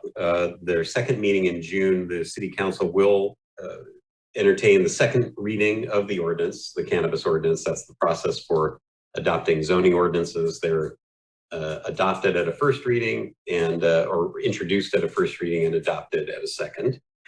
And then they will also hear the appeal on the Nut Tree Food Mart. This is a request for beer or rather alcohol sales license at a small market proposed at the southwest corner of Nut Tree and Alamo. And so that is an item that was called up by the City Council late last year, has been through a couple of hearings that were continued and will have its public hearing at their next meeting in June. And then finally, a special meeting of the City Council is being scheduled for June 29. And that is a study session on the land development process and how the land development and approval process flows and works through the city development review process. It may be an item that the planning commissioners would be interested in watching. This will just be a presentation by the planning division staff on how the typical processes work, how all these factors play out in the review and approval of land use development projects. And so this is just another of the city manager's efforts to provide some good background study sessions for the City Council on various topics that are affected by the City Council's votes and that come before them. And so that is planned for a special meeting. And Fred, I think that's going to be an important one for us. So please make sure that we receive a specific invite and link to that. You guys have always been very good about that, but just reinforcing to keep doing the good work you do. Anything else on your presentation? Let's see. Items, schedule of future planning commission items. So at this time, lining up for your July hearing, which is July 20th, we do expect to have the final supplemental EIR for the VMT and ECAS update. And along with that, the final or the recommendation hearing for you to consider the proposed general plan amendment to incorporate certain vehicle miles traveled policies into the general plan transportation element, and for you to consider amendments to the energy and conservation action strategy, which is the city's climate action plan. So that will be an item asking for your recommendation on both certifying the environmental impact report as well as your recommendation to council on the two project items. And in addition, we hope to have the Hampton Inn Hotel project. This is a new proposed hotel at the adjacent to Interstate 80 at the corner of Mason and Depot there, where the freeway off ramp comes down off of I-80 there. There is also the potential for additional information being brought to you on the downtown specific plan. And if we are ready with additional follow-up information on the code update, we'll be bringing that to you as well. And so that's what's on our list. Yeah. Thank you very much, Fred. Do we have questions or comments from any of the commissioners on those last two items before we go on to the election of officers? Not seeing any hands come up, then we will move to item number 12. This is election of officers for the next 12-month period from July of 2021 to June of 2022. As typical, this is done through our regular rules of operation. So we first ask for nominations for the position of chair, close and take action on that, and then do same for the position of vice chair. I see Mr. Fortney has his hand up, so I will turn things over to Mike. You have the floor. Yes, thank you, Chair. I would like to make a recommendation and nominate Robert McCauley for another term as chair. I would like to second. So we have a motion by Fortney and a second by Aldrich. I see Commissioner Lightfoot has his hand up. Would you like to add to that or make a separate nomination, sir? I'd like to do that as well. Okay. Would anyone like to make a substitute or additional nomination for the position of chair? Seeing no hands up, I will ask the secretary to call the roll for the election of Robert McCauley for chair for the next year. 11/17 on Monday, that's $83. Commissioner Aldrich, Yes. Beaumont, Yes. Brecken, Yes. Klein, Yes. Lightfoot, Yes. Vice Chair Right. Fortney, Yeah. and Chair McCauley. Yes. Thank you for your faith in that, and I will try to live up to the expectations that I think are set for the chair position. Our current vice chair is Mike Fortney. Do we have a nomination for someone to fill the position of vice chair for the next year? 9, 10, I see Commissioner Brecken's hand came up first. Go ahead, Wendy. I would actually like to nominate 12, Brandon Klein as vice chair, just to sort of give somebody new a chance. Okay, we have a nomination how much for is the hotel? Mr. Klein. Do we have a second for that nomination?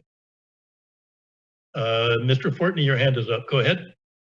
Yep, I'll make a second on that. Okay, we have a nomination for Brendan Klein and a second. Do we have any additional nominations? Where's he staying? Seeing no other hands coming up, I will ask a secretary to call the roll for electing Brendan Klein to be the vice chair for the next 12-month period. Commissioner Aldrich,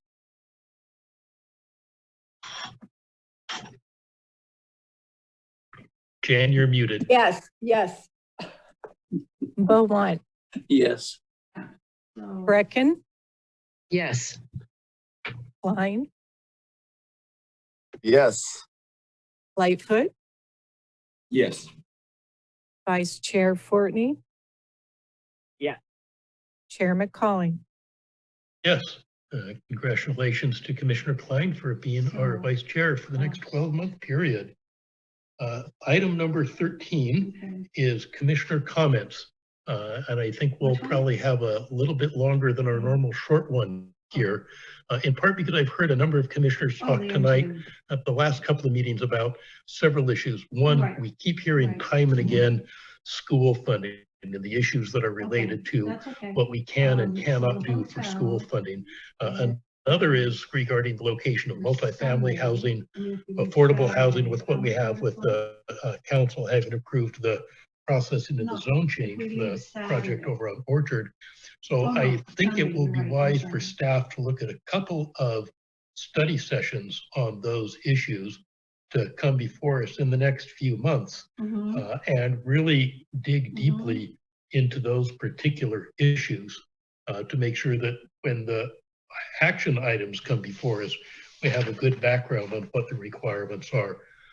So I would hope when the commissioners make their other comments, they will let us know if that's something that they are interested in. With that, I'll see which other commissioners have comments.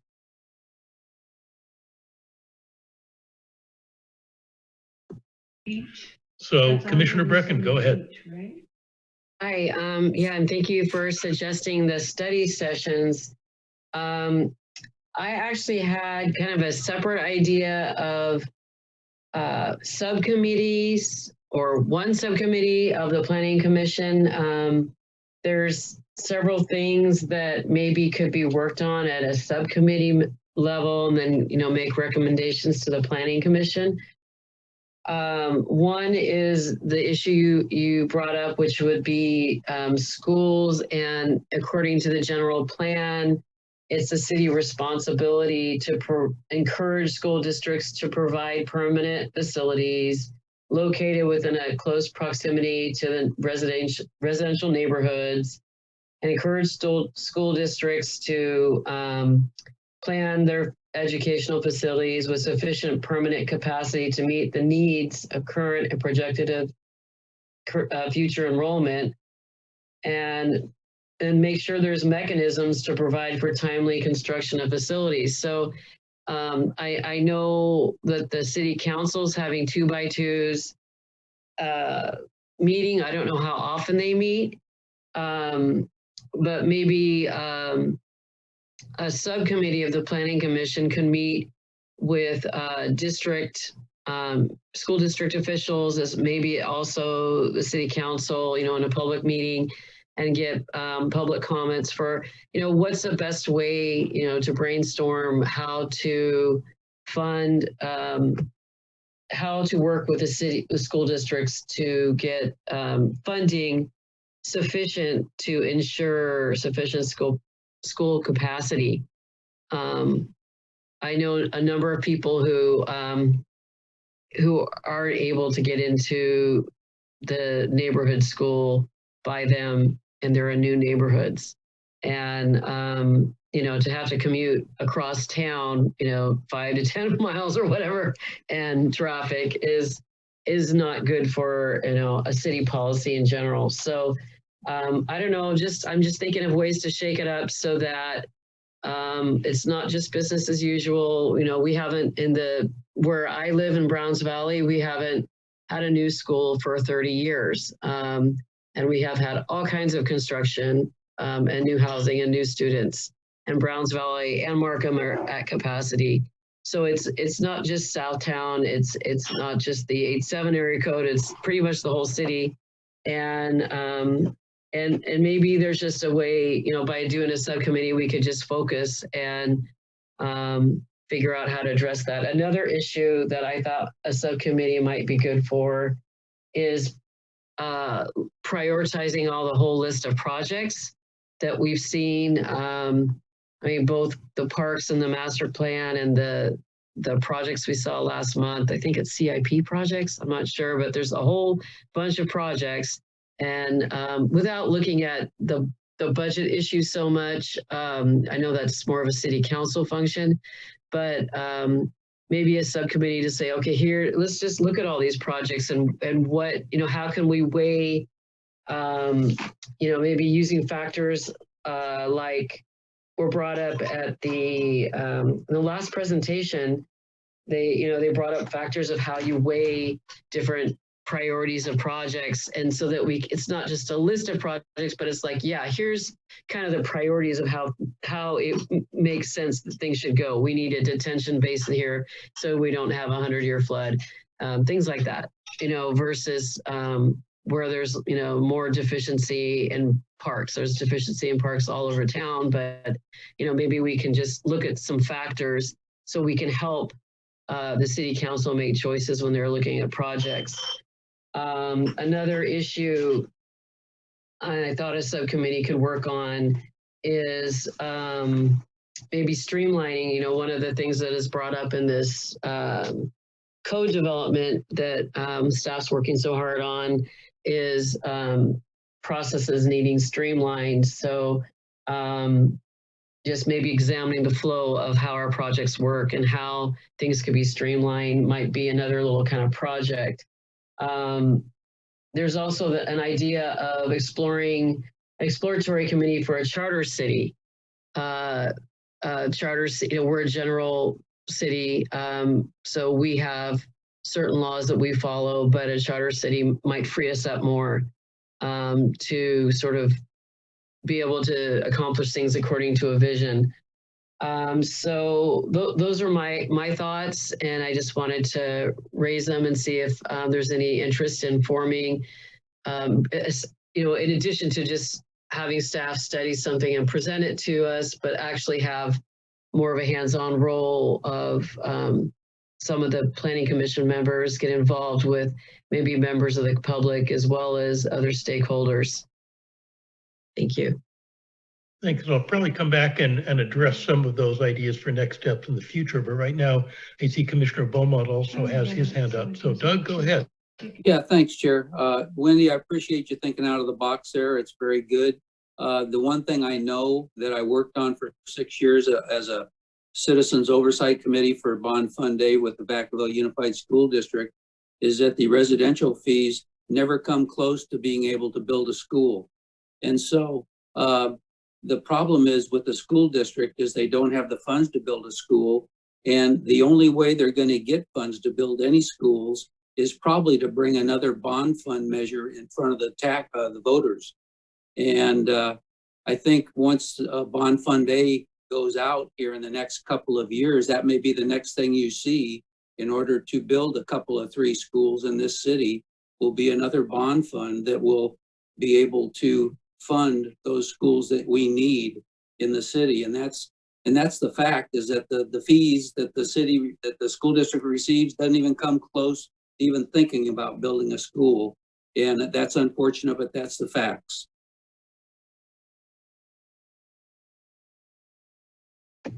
Thanks, Doug. Any other commissioners? Commissioner Aldrich, I see you have just unmuted, so go ahead. Yes, I have 2 quick questions. I think they could both be for Fred. One of them is my 5G question that I've been asking for a couple of months, and you were going to do some checking on that. Do you have any further information? Oh, Commissioner, I have to apologize. I do not have an update for you on the 5G. There has been no additional work scheduled in the department's work plan right now for 5G. But I'm not aware if we've been receiving any input on how the technology rollout is going. So I do apologize for that. Oh, that's okay. Do I not recall about 3 or 4 years ago, in fact, I think it was Tyra that presented a piece one evening on putting these 5G things on city light poles. Didn't we pass that some years ago, maybe 3 or 4 years ago? Yes, I believe that ordinance was adopted. And so it is a process that goes through a permitting process through the Public Works Department. So it may be that those permits are being issued. They would not normally come before the planning staff or the commission. Okay. Anyway, and my other question is something that if one more person asks me, I'm going to scream, but what's going on with Cracker Barrel? I have heard no status report on any Cracker Barrel site in the city lately. So I don't know that there's anything currently in the works there. Well, did they take that site across from Lowe's or not? I don't know that actually went through. I may have to ask Planner Enault if he's aware of that, but I'm not aware of that. And so I think the answer there is no, they have not purchased that site. Okay, I know at one time there was interest in that site by them. So anyway, okay, well, thank you. That's all I have for the evening. Wendy, your hand is still up. Did you have something else? No, I'm going to. Yeah, I just okay, go ahead, Wendy. Appreciate Doug's experience with 6 years of oversight committee of a bond. We, in addition to bonds, other areas, other cities have used community facility districts and I believe assessment districts for funding for schools. So just as we use CFDs to fund police and fire whenever we build a development, we're essentially ignoring the problem that, yeah, as Doug says, there's not enough funding for the construction of schools through the development impact fee for schools.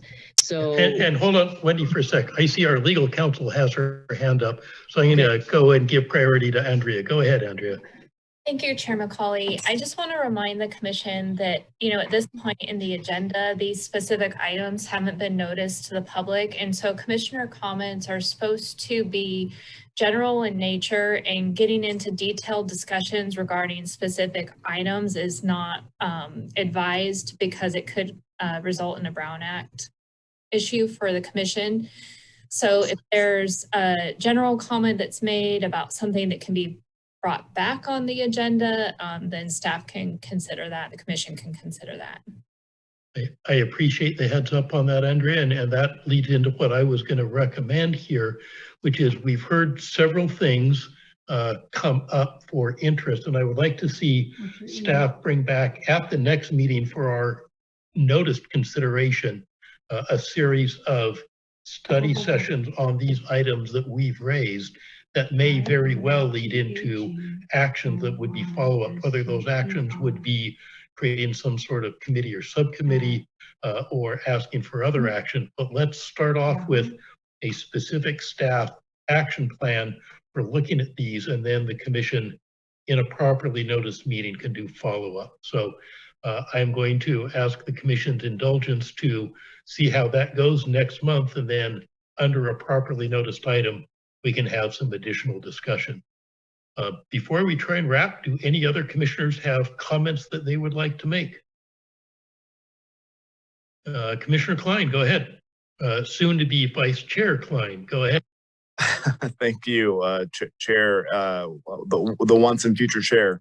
I just want to echo Wendy's comments. I won't belabor them. She did a fine enough job of explaining the justification and the need to bring more reasoned thought to the process. And I back her on her quest to see us be a little bit more intentional.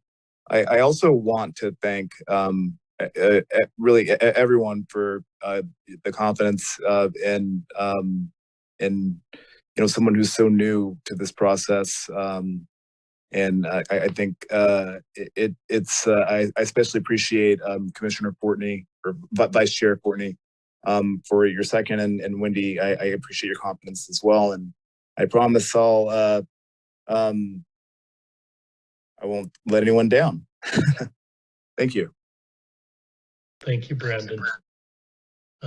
At this point, I want to see if, I don't want to say quite last words, Fred, that seems a little bit too grim, but if you have any concluding comments you would like to make to the commission on what I believe is your last evening here before we wrap things up. So Fred, any, last words?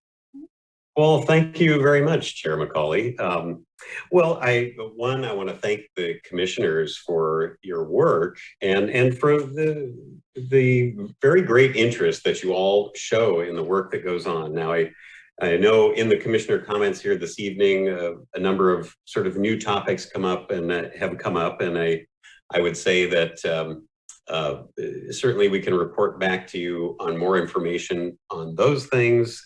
Many of those policy related topics do flow to you from the City Council. So the idea of commissions that reach out or committees that reach out to other agencies, those types of policy actions or procedures would flow to the commission, I think, from the City Council. On other items such as streamlining processes, that is very much a part of your what we're asking you for in your review of the code update, because that is a very major part of that action. So separate from that, yes, you are correct, Chair McCauley. This would be my last Planning Commission meeting. And I just want to thank this commission for just the great interest and the energy you guys show in your work. It is a pleasure working for you, and I really enjoy all of your questions and the way you have interacted with the staff and worked with the staff in these hearings. I really do appreciate it. It is just a great pleasure to have helped you in, I hope we have helped you in your decision making, and to work for the community community's improvement and betterment and for its quality of life. So thank you very much. Really do appreciate it. Looks like Commissioner Beaumont has a word to say, and I'm guessing you won't be the only one. Go ahead, Doug. Hey, Fred, I just want to say that you've been a blessing to this city and a blessing to this commission. So blessings to you and your family, and Godspeed to whatever you do. Thank you very much. Jan Aldrich. Fred, we're gonna miss you. It's been great all these years, and I just wish you and your family the very best in your retirement. Retirement's great, let me tell you, even though I'm still working part-time, but it's fabulous, and enjoy every minute of it. You earned it. Fred, I don't think anybody could leave with a finer comment than we are going to miss you. So we are going to miss you, and in honor of Fred Videri's retirement, this meeting is adjourned. Good night, Vacaville.